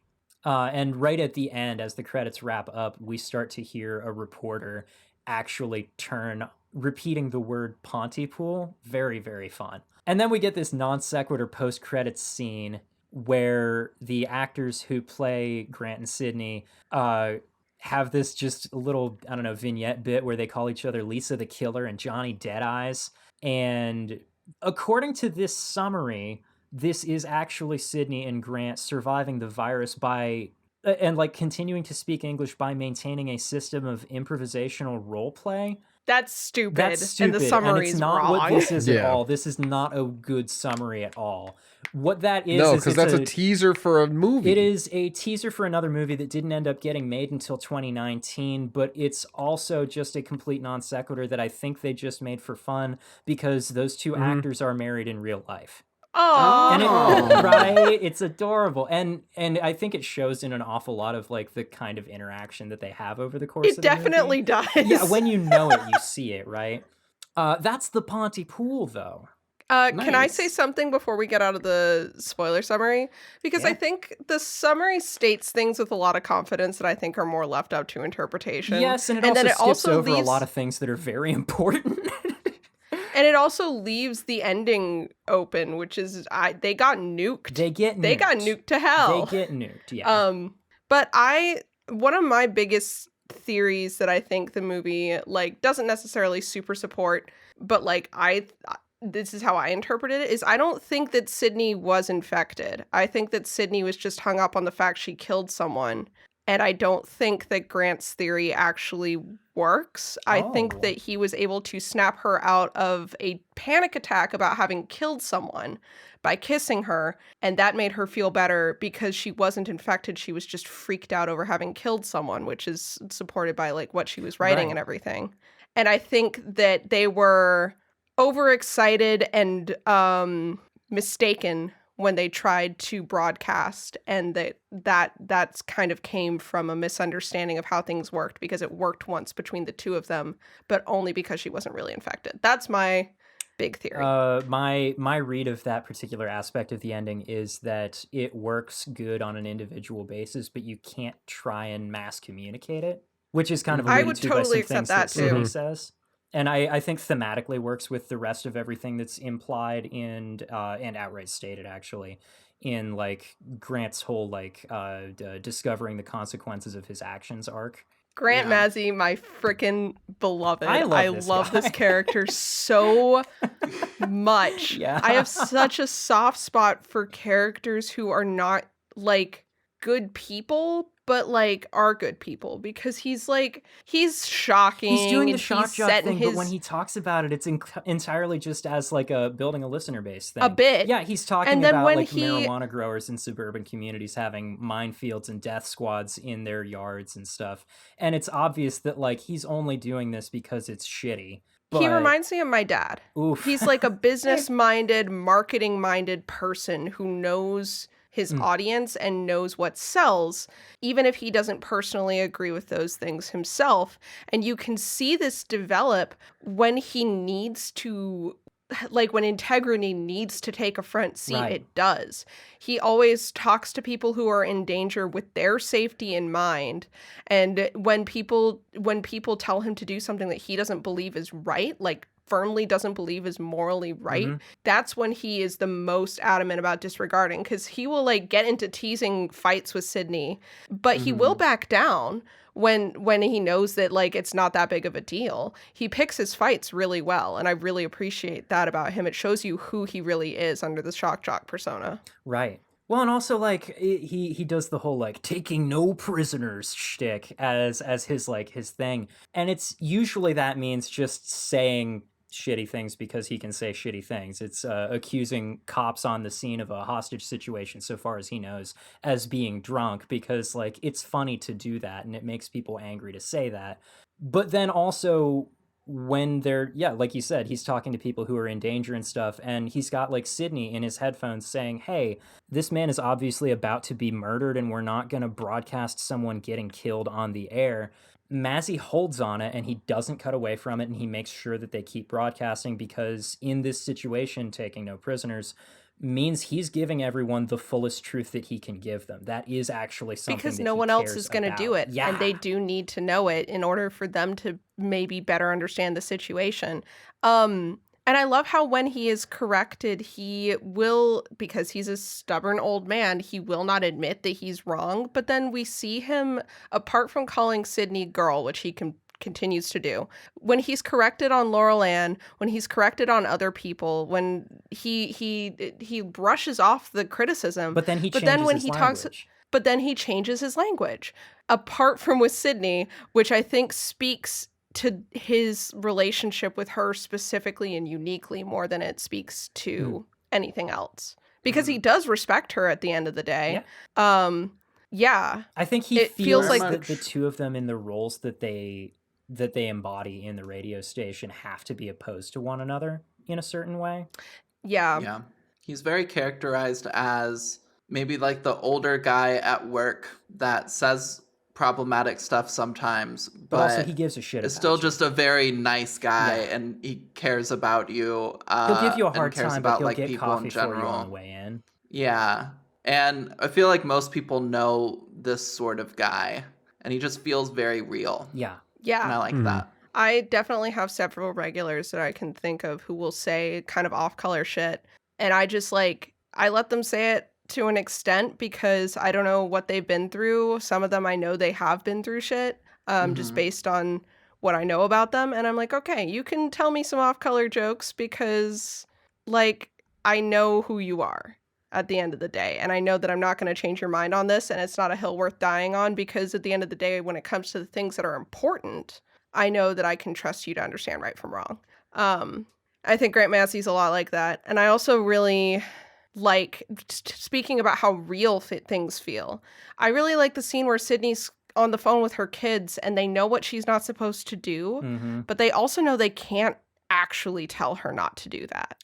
You know, they say it to each other. Mendez and Masley do. They say things to each other about what she's not supposed to be doing. They kind of offhandedly try and stop her and are like, hey, don't. They said not to do that. But are you really going to get between, even with all of the coaching from the military in the world, are you going to get between a mom on the phone with her kids and tell her to stop? Yeah. And I thought that was really well done and real as well. Yeah. With even with how fucked up that scene might be taken as. Yeah. Mm-hmm. Also, did I just lose it? I might have just lost it. Never mind. Woohoo! Okay, well, Fair enough. something I really liked that I don't think was mentioned in the summary, but I want to give specific shout out to. One of the more tense moments in the movie, and one of the ones that stood out to me the most was their broadcasting, and this is towards the beginning of the movie when they're just starting to figure information out, or like get information that something happened. A French broadcast kind of overtakes their own, Right, yeah. and like says this message in French, and there's no like English afterwards, there's nothing, and so they're working to like translate it, and they send it over to main character guy, and main character guy is like reading the translation that they're given, and it's like, don't like stay away from like loved ones, don't say words like sweet and honey, don't use the English language, and then right at the end is don't translate this message. And he reads it just so like, oh fuck. Yeah. Like he's realizing. That's one Yeah. of those analog YouTube horror things that I really wish I saw more of, because like Mandela catalogs and shit is like, if you are viewing this broadcast, then some shit's already gone down. And it's like, that's really fun. Yeah. But like you don't see that in like actual stories as much. So that was really fun. Yeah. And what I love about that, what Emma just said about his like delivery of that line, I love the amount that we get of Mazzy receiving new information actively while he's talking about something and seeing what he Yes! does with that information in the following moments. Because like, you know, early on we get the talk of the hostage situation out on the, you know, the truck towing the ice fishing hut and all of this, and suddenly it's you know, Mazzy's like receiving information about how it's the end of ice fishing season and everything that implies, and he's like mid-sentence as he's hearing all of this on his headphones, and you can hear him just talking continuously and gradually starting to incorporate this information that he has just received as though it's something he knew already.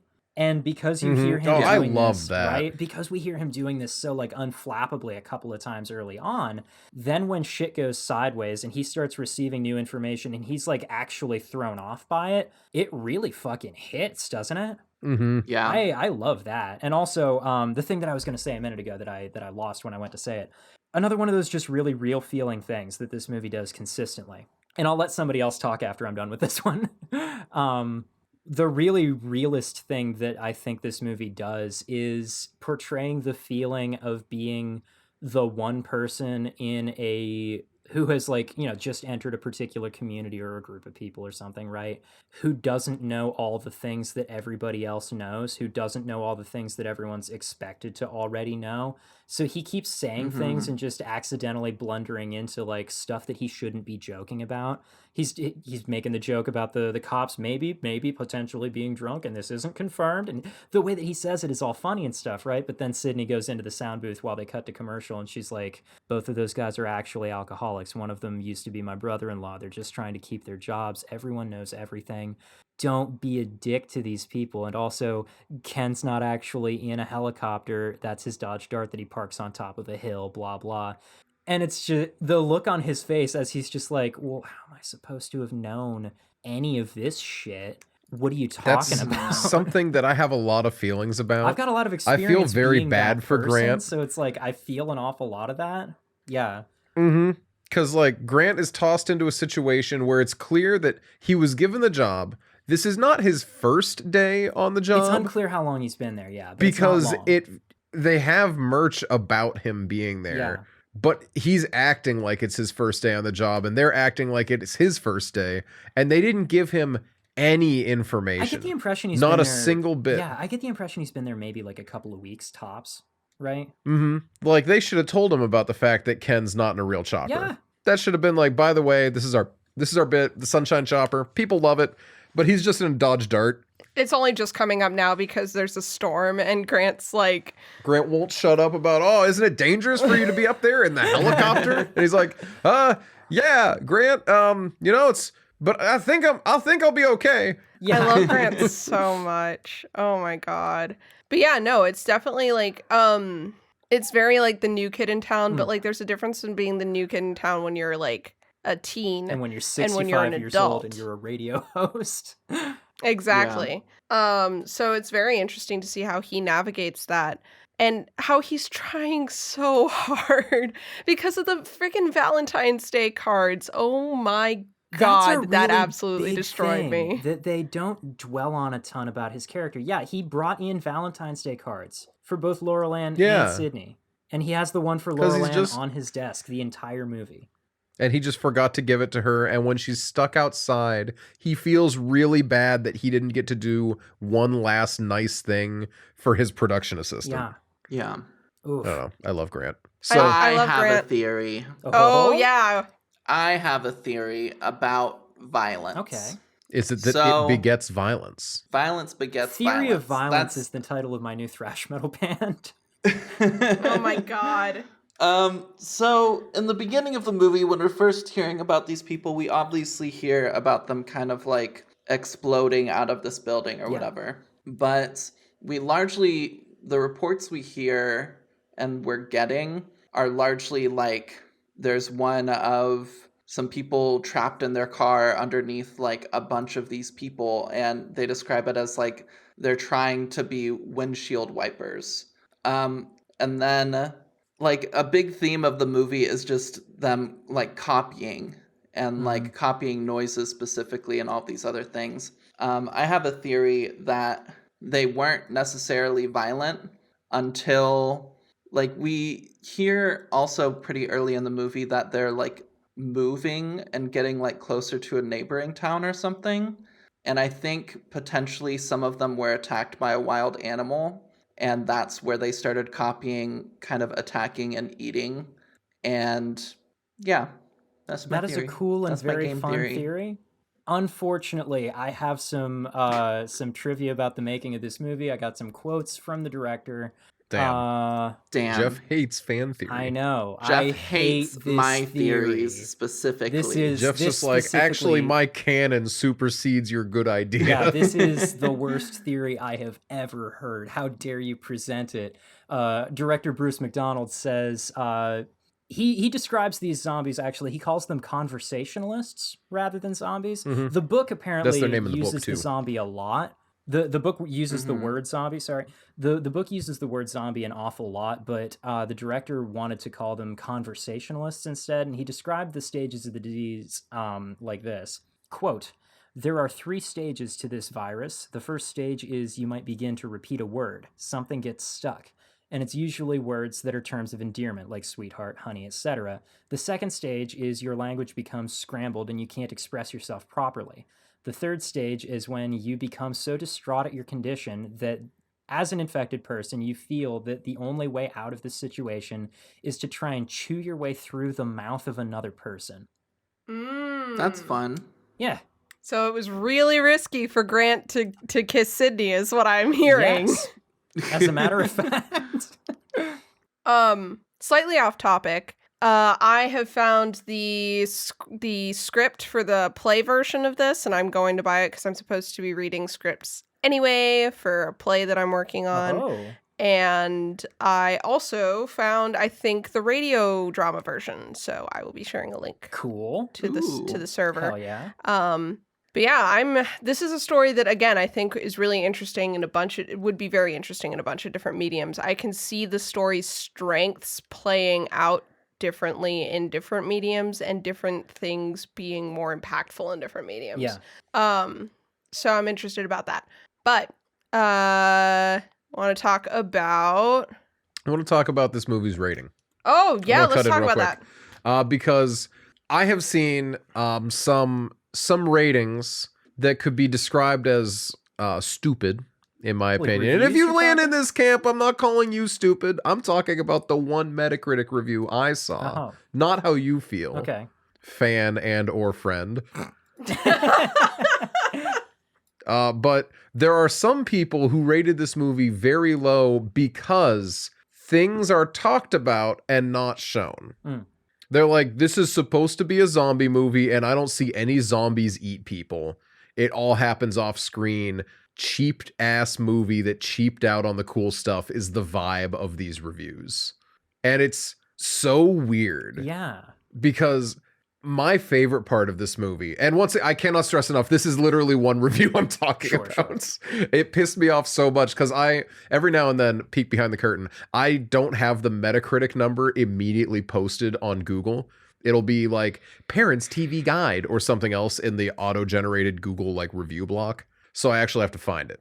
And I'm scrolling down, and most of the critic reviews are like 50% and up, generally speaking. Obviously, it averages at 54%, so not that high. But like, generally speaking, none of them went below a 3, I don't think. But there's this one guy who rated the movie either 1 or 0. I can't remember how low you can go in Metacritic. And he was so mad that we didn't see any zombies kill people.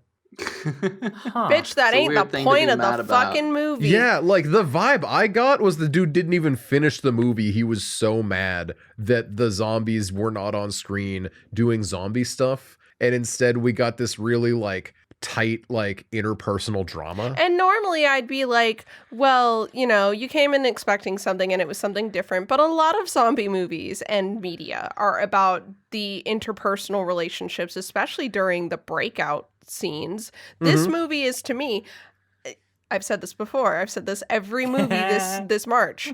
But, like, this movie is perfect. This movie is literally the perfect zombie media for me because it's interesting, it does fun stuff with its concept, and the entire thing is focused on the understanding of this new virus and the breakout and the fear and the not knowing who you can trust or what's going on or what the virus is.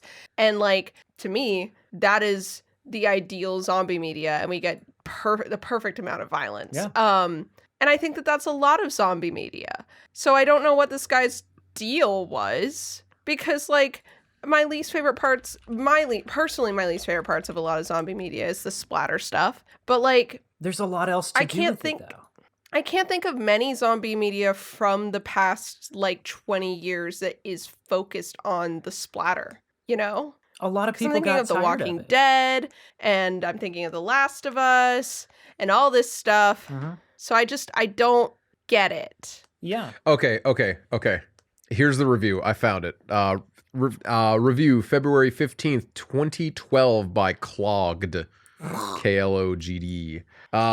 First 60 minutes are great, good acting, and it sets a great eerie zombie mood, but then the story just got so dumb it actually made me facepalm. Spoiler, you can get infected, become a zombie, by words in the English language. That's right, you can get cured by pretending the word means something else for 15 seconds.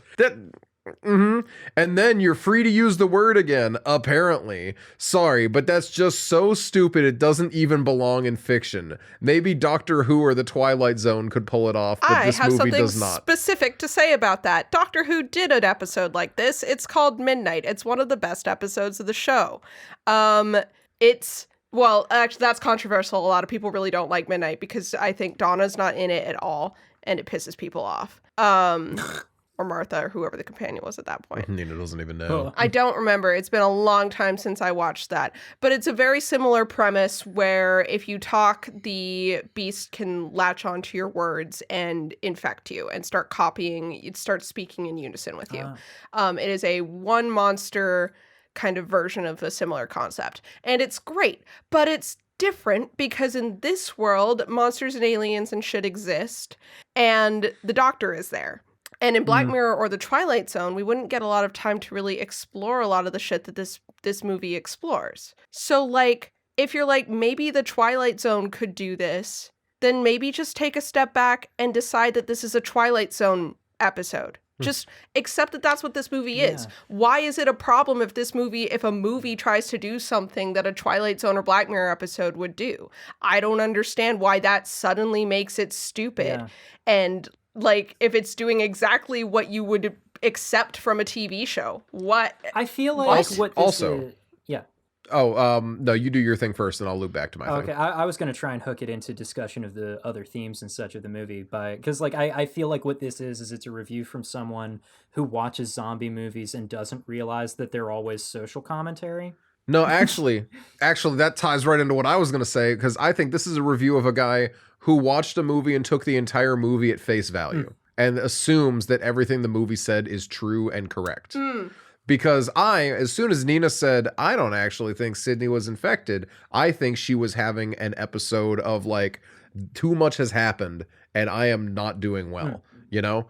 And with that thought in mind, well, yeah, it is a little silly to assume that just by temporarily forgetting the meaning of a word, that you can say the word again and fix yourself. Obviously, that's a little silly. But also, I'm watching a movie where words commune a fucking virus. Yeah, I'm so willing firstly, to accept that, like, I'm a little there's goofy also as suspension is. of disbelief But- already. And then Also, that on top of that, though, exists. boo Canada, says Jeff. Not me. I'm an ally. I'm a to the Canada Canadians. truther. I'm a true American. I think it exists. But anyway, if you subscribe to the I don't think Sydney was infected, I think she was just having a breakdown, then yeah, they did find the cure, but it literally was just talking her down from a panic attack. It was not actually Right. Because that's the reason that I subscribe to that theory, is because, like this guy, I do think it's kind of ridiculous to say that someone can get cured and just start using the words again and whatever. And I'll accept, like, on an individual basis, if you can, like, coach someone through it, maybe that is, like, part of the symbology, because I was reading one person on Tumblr comparing the zombie virus to PTSD. Oh, okay. Specifically because it targets Laurel Ann first. Right. And then because Yeah. when Sydney starts to feel affected by it, it's after she's done something traumatic. Sure. So, like, in that case, I think that could be a less of a I don't think she's cured, and more of I think it's deliberate that the technique to break someone out of it is similar to helping someone break out of a panic attack. Helping, like, in this situation, helping ground someone, I think is more important than whether or not the word, like, lost its meaning, like, thematically, is the fact that Grant was able to help ground her in a way that none of the other infected were able to be grounded. So I don't know. I think there's a lot of I think part of the movie ending without us knowing for sure whether or not there's a cure and whether or not it will work on a grand scale is important, because I think that there's a lot that we don't understand about as watchers, viewers of the movie. We don't understand about the virus, because why is it, like, terms of endearment that start things off most, like, I am strongly? curious Like, about why is that. why is it the English language? Is it the English language, or is that something that people think right now, and maybe that could end up being different in the future, you know? Maybe it needs to spread to someone who's bilingual, like Mr. What's his face, Mendez. and then Mendez. Thank you, sorry. And then it'll kind of cycle into that new language. Who knows? Because we don't get very much of this. We don't get a lot of explanation for certain things, like why what the kid in the silo starts speaking like a child, Right. you know? We don't get a lot of information on that. There's a lot of specific creepy things that happen with this virus, like mimicking the tea kettle, which is not the English language, or the windshield wipers, where it's like, okay, so we only have an understanding of this virus in so much as our main characters do. So there are certain things about, like, curing it or discovering more information about it that we're just never going to be able to do. Right. like Mendez is throwing a lot of hypotheses around, and he's very sure He's about making what a he lot of says, assumptions, and it is yeah. immediately proven wrong by the fact that we already know that it's not just the English language and they mimic anything around them. It might not be a trigger, but that doesn't mean I think you know? specifically the English language causes the virus to take effect, but once it does, you'll mimic anything. Yeah, I get the impression that they'll mimic lots of things, but the things that they mimic and repeat are not necessarily the infected words. Well, they seem to kind of mimic anything Yeah, that they want once to. they get going. But they don't But, you mimic know- the French or the Armenian when they hear Sure. it, which is really interesting. So it's very curious. It's really interesting. I think that at the end of the day, we are viewing an outbreak, and if we watched more of this, like, if this were like a series or something, like in frickin' The Last of Us, where they start to understand more about how the mushroom guys work, like. We understand that people early on were infected by eating cereal or whatever, or flour that had the spores in it, and etc. And, like, that stepping on things wakes them up. And it's that kind of, like, actual genuine knowledge of how the virus works that takes away a lot of the fun of zombie movies for me at some point, where it's like, okay, now we're playing a video game. We know the mechanics of how the zombies work. And this Yeah. is not just for things that are actually based on video games like The Last of Us, but it's also shit like World War Z, where they figure out that is a way more unbelievable cure in that movie, where they figure out that if you're sick, the zombies won't bite you. So they send, like, they basically do a vaccine about it and send samples of like neutered terminal diseases, I believe, to everyone in the world to fucking shoot themselves up with, so the zombies ignore them. What? Yes, that's how that movie ends. That is how that movie ends. God, That's so funny because that's not how the book ends. No, it's not. No. the fuck? That's goofy as fuck. The book starts after the zombies virus has started to be managed and eradicated, and it's a series of, like, it's epistolic. Is that the word for it? I was gonna say vignettes. Yeah. No, it's told in a series of letters and interviews and such Like an epistle Yeah. of from the people who Bible. experience it. Yeah, exactly. I love a pistoling. So, like, yeah, that's good. The movie is bad because that's the dumbest zombie cure I've ever seen. But that's because they are trying to, like, firmly explain how things work. And I think that this movie stays away from it by leaving a lot of things to just assumption, which I think is really fun. That's like I think you've hit the nail on the head for why I struggle to enjoy a lot of zombie movies, is because the stakes are so clearly defined. And like the spread is so clearly defined that there's like no mystery to it, and it feels very video gamey of these people just kind of constantly like going through this apocalypse, staying away from the zombies and like killing like zombies when they need to, and then the real conflict is the humans all along and being careful with humans, and it just feels like there's not a whole lot of like mystery. And I love when movies take like a similar formula like this does, and like when Evil Lurks did, and like twist it and add that layer of mystery to where you're like, I'm not entirely sure I know how this is working, but I have some inklings and I'm really having fun. Yeah. I think what it might be as well is like that early 2000s shit that went on where everyone had like the zombie survival guide and every like teenage boy was convinced that they could survive a zombie apocalypse. And if I'm watching a zombie apocalypse and I think I could survive it for even a week, then it's probably not a fun zombie apocalypse movie for me. All right, this is some embarrassing Noah lore. Yay! About to get dropped, You have right? that book. Well, firstly, I have the zombie survival guide because it was a World War Z companion. Okay. I had both. Yes, it was. But that's not the embarrassing Noah lore drop. I was a have a teenage zombie boy plan. in the era. We all had that book. No, mine is that, back in the day, you might even still be able to do this. I made a custom Google map. Yeah. And the custom Google map marked out, what if there was a zombie outbreak in my town? Who do I need to pick up? Yeah. Where do my friends live? Where should I avoid? And where are we shacking up? Yeah, the guy that I went on one date to go see American Sniper with, that guy was the guy in our group who had the zombie apocalypse plan. And I was very, very, you guys might not know this, but part of the way that my gender shit has presented was that I was a super not like other girls who really wanted to be one of the guys growing up. And I was so fucking proud of myself that I was on the fucking list of people to be picked up. I'm like, yeah, I'm not a liability. Fuck you. I always liked hearing people's zombie plans, but it was not something I daydreamed about or like thought about much. So I had the classic, like if people asked me, I'd be like, oh, like go north. And that was about it. I think we were going to barricade ourselves in a didn't care too Costco. much. I think that was the plan. The funny thing is, because I was, a child, I don't know, what was I, like probably like 19. I'm planning on driving around. I might have even, like old enough to know better, but it was the culture at the time. It was fun. We were goofing around, Yeah, I made my plan just to go along with the bit that everyone else was doing. I didn't think I was actually going to be able to survive.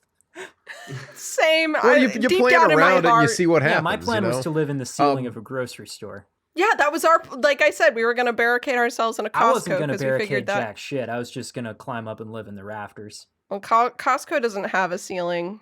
It just has like no Well, ceiling. you got the girders up there. No, it's just like exposed piping and shit, and maybe some of those so like there is a like ceiling. steel. It's just really high up. Yeah, so you managed to get your way up there, and It has those a things roof, but you not can a hold ceiling, some you weight know? on those girders. You get yourself one of those floating tents. Boom, good This to go. wasn't Yeah, and then really you got my a plan. fucking. Yeah, you're smart. No. Great, It wouldn't have you get an worked. A grade it would on not this. Have worked. Like I would have died. It would not have worked. None of these would have worked. Is the thing. The doofy thing about my plan is I wasn't factoring in like real life issues like, oh yeah, I want to avoid the Walmart here because it's going to be too busy because everyone's going to be looting it. But That's a funny way to say that. The city center was not going to be a concern for me. No part of me was like, I should avoid the city at all costs. I should avoid the highway. I was like, all the zombie outbreak will happen and immediately question mark. People will go to Walmart and try and like take all its stuff. That was like, at no point was I like, I should avoid every city center around because it will just be full of zombies. Didn't really connect that. Yeah, same. Yeah, goofy. Anyway, because I did live near a pretty decently sized city at the time. Pretty decently sized. Some people say No, it's no, no, no, no. lightly I'm not large. talking about Seattle. I'm talking Oh. about Redmond. Okay, yeah. Which is, yeah. But yeah, so that brings me back to my thing of just like, yeah, I think that part of the problem is that I think that I think too much about, or a lot of people are like so like obsessed with like how would people survive the zombie apocalypse and not how would people die in the zombie apocalypse, which is way more interesting to me.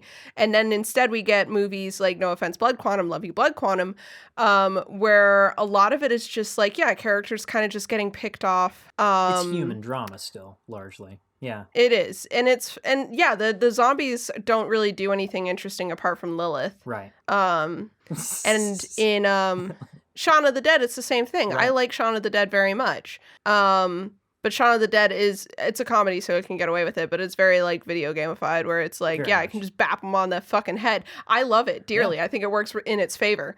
I love the way Pontypool but- complicates it. I think that I was just thinking this was like, if Pontypool was just a biting zombie outbreak, would I still like this movie as much? No. I don't think I would, but I do think I would like it more than I've liked almost any other zombie movie. I Yeah. think that this takes it up from like maybe a 7.5 and 8 to a 9, having this really interesting like concept on top of it, just being a good like isolation zombie movie. Yeah. Yeah. Do we want to talk a little bit about some of the themes and stuff real quick? I don't have a good handle on the themes for this movie. I'm going to be so for real with so you. let me just hit you with mine. Yeah, please do. And I'll try to keep this to being the last time that I talk for too long about something on this one. So at one point, Dr. Mendez has this line where he says, let me find it in my notes. Here we go. He said, Mazzy is talking about, they're at the point where Dr. Mendez has been like theorizing about what's going on with the zombies and stuff, right? And they're discussing all of this on the radio. And when they land on the conclusion that it's spread entirely through language and blah, blah, blah, Mazzy is like, so should we be talking about this? And Mendez is like, well, to be safest, it's probably best that we don't talk at all. And Mazzy says, well, but he kind of like, with his head kind of gestures toward the microphone, indicating the radio show nature of where they are. And he says, but don't you think we should get this out there? We gotta bring this to people.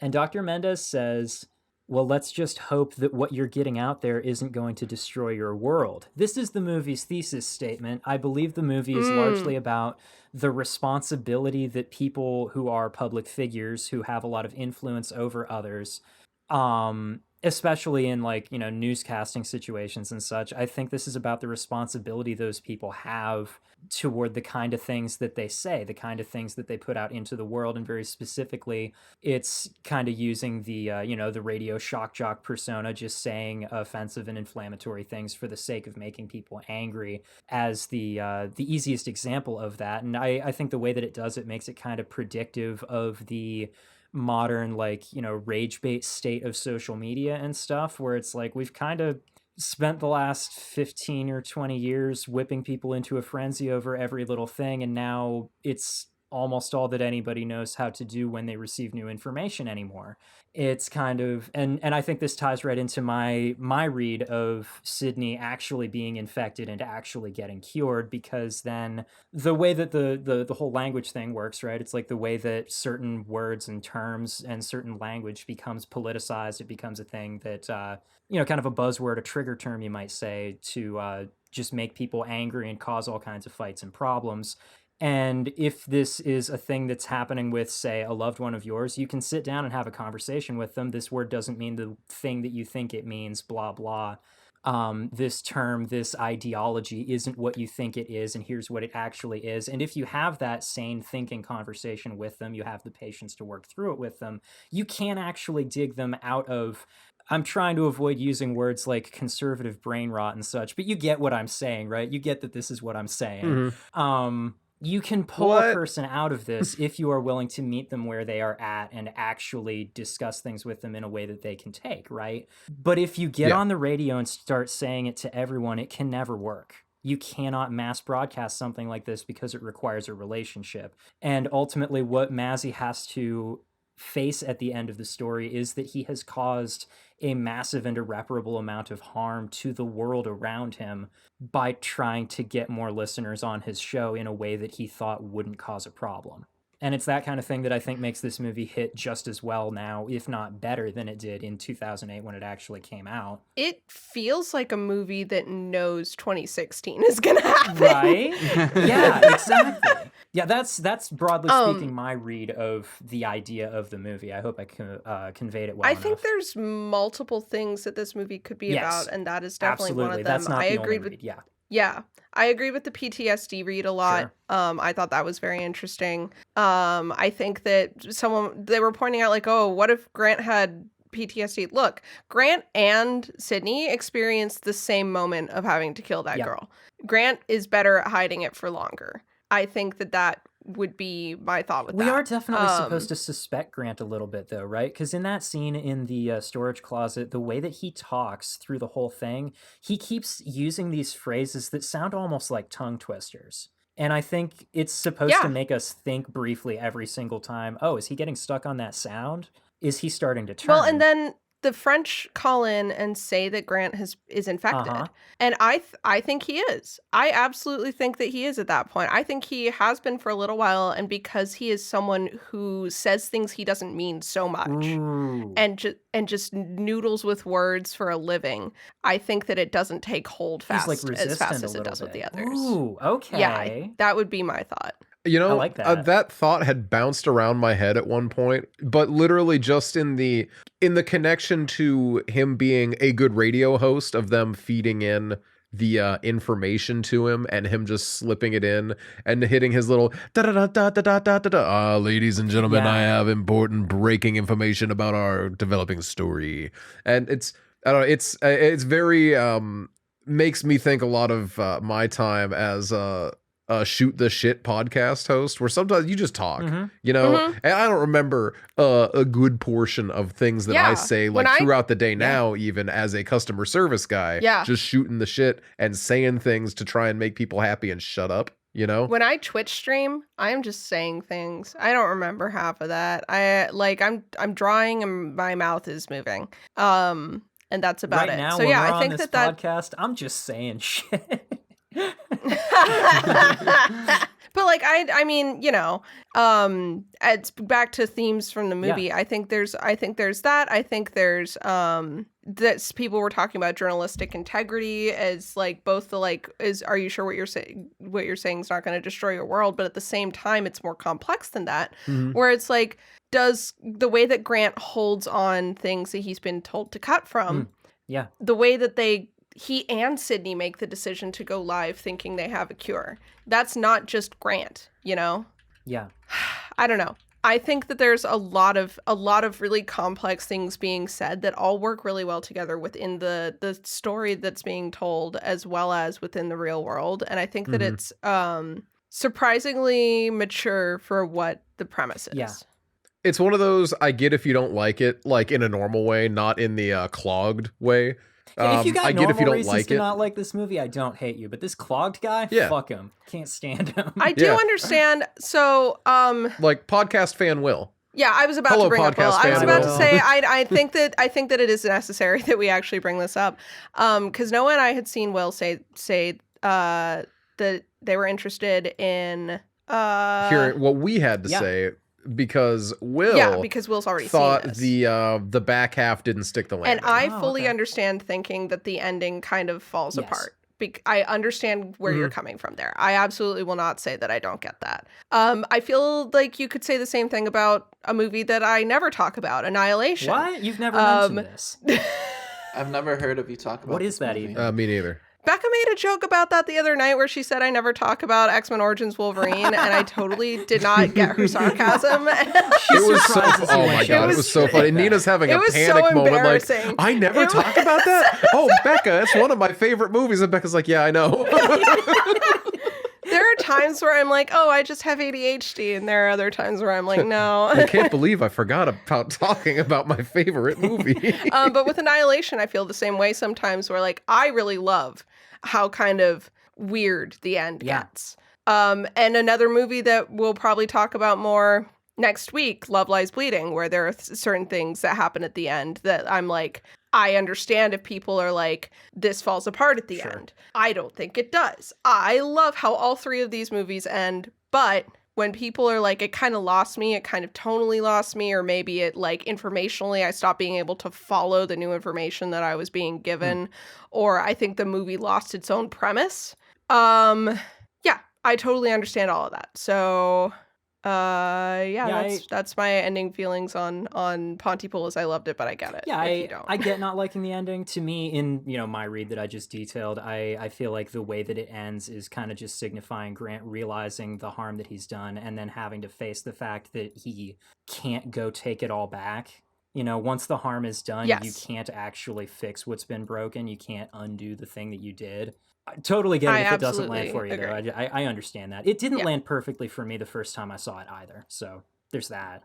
This was, to me, before we transition toward the end of our episode, this was a classic instance of Jeff shows Noah a movie, and Jeff says, I think you'll like this. And I assume Jeff really liked the movie. And then years and years later, it comes out that Jeff just thought the movie was fine, but also that I might enjoy it. But I go into this thinking I should make an first time, yeah, because I go into it thinking, oh, Jeff really liked this movie. I should make an effort to like meet them where they're at and like enjoy it also. And this has happened with so many movies where Jeff has been like, you should probably check this one out. I think you'd like it. Sometimes I'm just trying to get your thoughts. Yeah. and I'm like, thank you for recommending that. That was so interesting. Blah, blah, blah. And Jeff's like, oh, wow, you got way more out of that than me. I just like how there's like, did you notice there's a blue light that blinks in the corner? This is what happens every 5 minutes. This is so funny because this is the opposite of how you do Edge recommendations, which is you never watch them. Hey. Well, no, he's not talking about when I recommended him The Big Lebowski and it took him 5 years to actually watch it. That sounds made up. That's hilarious. Remember sitting down. We both had a big pint glass of White Russian and watched the movie. That was the second time that you watched the movie. I've only watched it once. That cannot be true. I'm going to say one more thing about Noah recommendations, and then we're going to Noah's notes. I have been able to get Noah to watch a few movies. You live with him. Some by force and some because I think he was already interested in them. No Country for Old Men is one that I was just talking to Noah about this. I had already recommended that to him years before, just so I know you had. I know you had. I was shocked that I finally knew a good movie that was actually good and not just a personal pet favorite of mine that I got to make Noah watch. Because there are plenty of movies that Noah's like, I can't believe you haven't watched this. It's so good. But I feel like when it comes down to it, he's seen more good movies than I have. So getting to show him No Country for Old Men is like my freaking magnum opus, is getting to be there to watch him experience Anton Chigurh for the first time. Yeah. And he rewatched it recently, and I was really proud of myself. It feels like when I recommended my dad a ramen place in Austin, and now he goes there every time he's there. Nice. Okay. Noah's notes? Noah's notes? Okay. We did not talk about the opening at all, but Noah says, really great opening here. Love this shit. If the opening was all that existed of this movie and I saw it somewhere, I would love it. It's that good. It reminds me of, like I said, Neil Gaiman shit. It reminds me of when I read Sophie's World, which is one of the weirdest book experiences I've ever had. Not because the book is weird, but because my experience was. I love philosophical riddles like that one. The opening of this movie, the 2-minute Grant Mazzy monologue, holds the same spot in my brain that the pearl-headed pins in the eyes do in Suspiria, where it is a segment of the movie that will forever live with me, completely unconnected to the rest of it. Yes. Yeah. Absolutely zero connection to the rest of it. I love coincidence. I have mentioned this recently, but coincidence is the only thing, like there are some things that are just too strong coincidentally that I just can't stop believing in supernatural shit because they are just insane the way that they worked out. So, and so I loved the opening. Noah says, gotta love back-to-back Canadian movies. Yes. Early on, before I knew what the zombie virus was, I'm like, this could be the breakout of the fucking Blood Quantum movie if Blood Quantum wasn't set in the 80s, which To come back to Love Lies Bleeding for just a second, holy shit. After watching Lisa Frankenstein and Blood Quantum, I have now finally watched a movie set in the 80s that feels like it's fucking set in the 80s. I literally thought I was going crazy with Blood Quantum and Lisa Frankenstein. I was like, these just do not feel like movies set in the 80s. Am I the broken one? And then we watched Love Lies Bleeding, and I was like, no. Okay, finally. This is it. Yeah. Yeah. It's so 80s. It's great. I'm so excited. Noah says, Lawrence and the Arabians, how I hate thee. Mood. Fun fact, the guy who plays Lawrence is Tony Burgess, who wrote the movie. Unsurprising, And that is how these Mazzy names him by motherfuckers his always do actual this. name at the end of the scene. Amazing. Yeah. Noah says, God, poor Grant is already in a wild seasonal depression cycle, and this whole disaster isn't making it better. Yeah, to see a man who's already suffering from seasonal depression have to deal with a zombie, like trying to be empathetic for one thing and do his job well. And then, because I know how hard that is when you're in it, and then having to deal with the crisis situation. Noah says, Ken, also a devastating loss. Is he, though? Yeah, he is. He Well, was an entertaining presence. He was a devastating loss, and then it's immediately followed up with Sydney's, oops, that was not a very good obit. Yeah. It's more Also- of that you live in a small town that you don't know anything about just yet thing, right? Where it's like, yeah, there's actually a horrible story about this guy and how nobody really likes him all that much, but we don't talk about that because we don't talk about that. Okay, go ahead. Sorry, Noah. Oh, it's just also really funny that Sydney said that, and then remembered that everything that they are saying in the booth is being broadcasted live on air. Yeah. I love her so much. Noah said Mendez off the shits right now with all his conversation here. Yes. So I think that Mendez and Sydney and Grant are great examples of like how well this movie does, whether or not how the infection really works versus what people assume. Because again, my theory with Sydney is that she never got infected. My theory with Grant is that he was infected for way longer than anyone else because he's used to just kind of speaking without thinking. Right. So his immune system, as he states, is stronger. And I think that Mendez is infected a lot. Yes, I definitely think he is. He definitely doesn't and think I that love, he is, but he is. Yeah.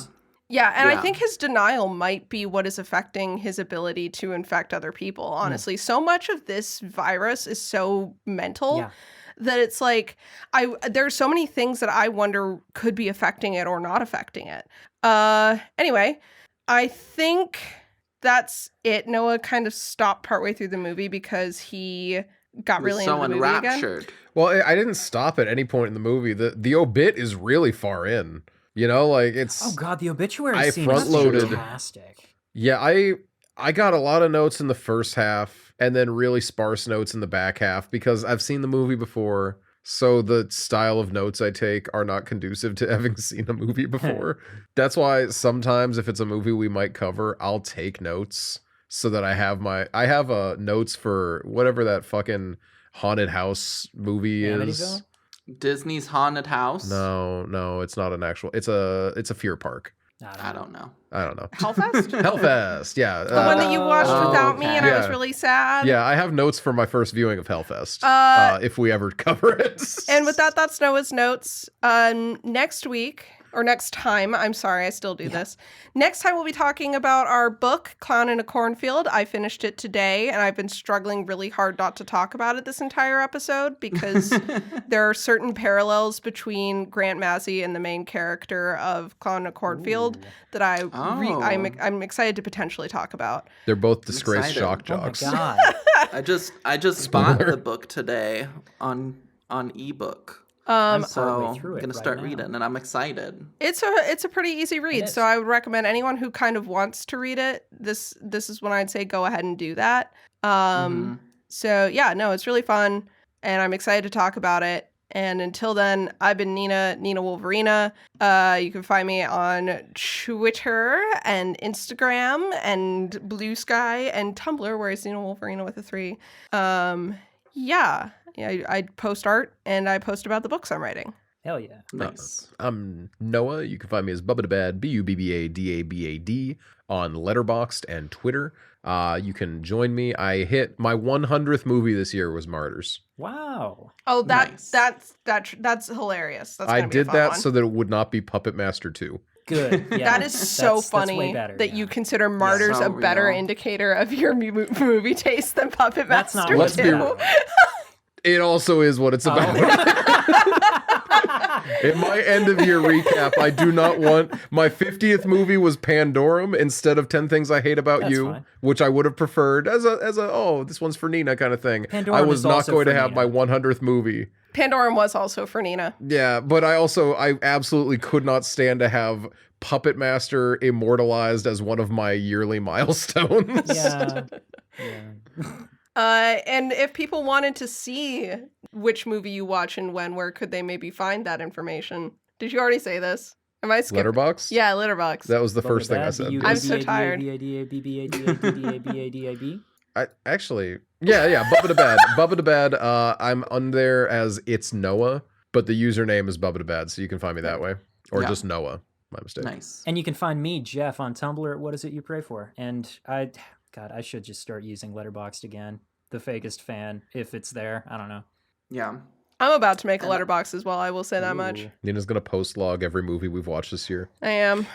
I started downloading Letterbox, I think, and then for some reason it was like, oh, you can't create your account or like access your account unless we get your credit card Oh. information, and because it's wrong in your phone somehow. And then I looked at my phone, and my for my app and everything, my app store, my information is correct. I'm like, why does Letterbox need That's that really anyway? weird.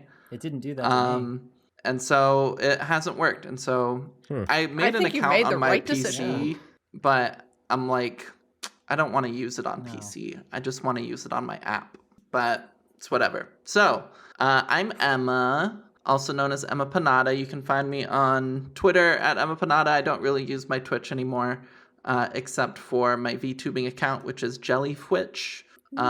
It's Jelly F Witch. It's a play on jellyfish and witch because I like witches. And also, And a jellyfish almost killed my dad when he was a kid. And nothing but respect for my troops. nothing but respect for my And troops, you jellyfish, know. to be clear. So, yeah.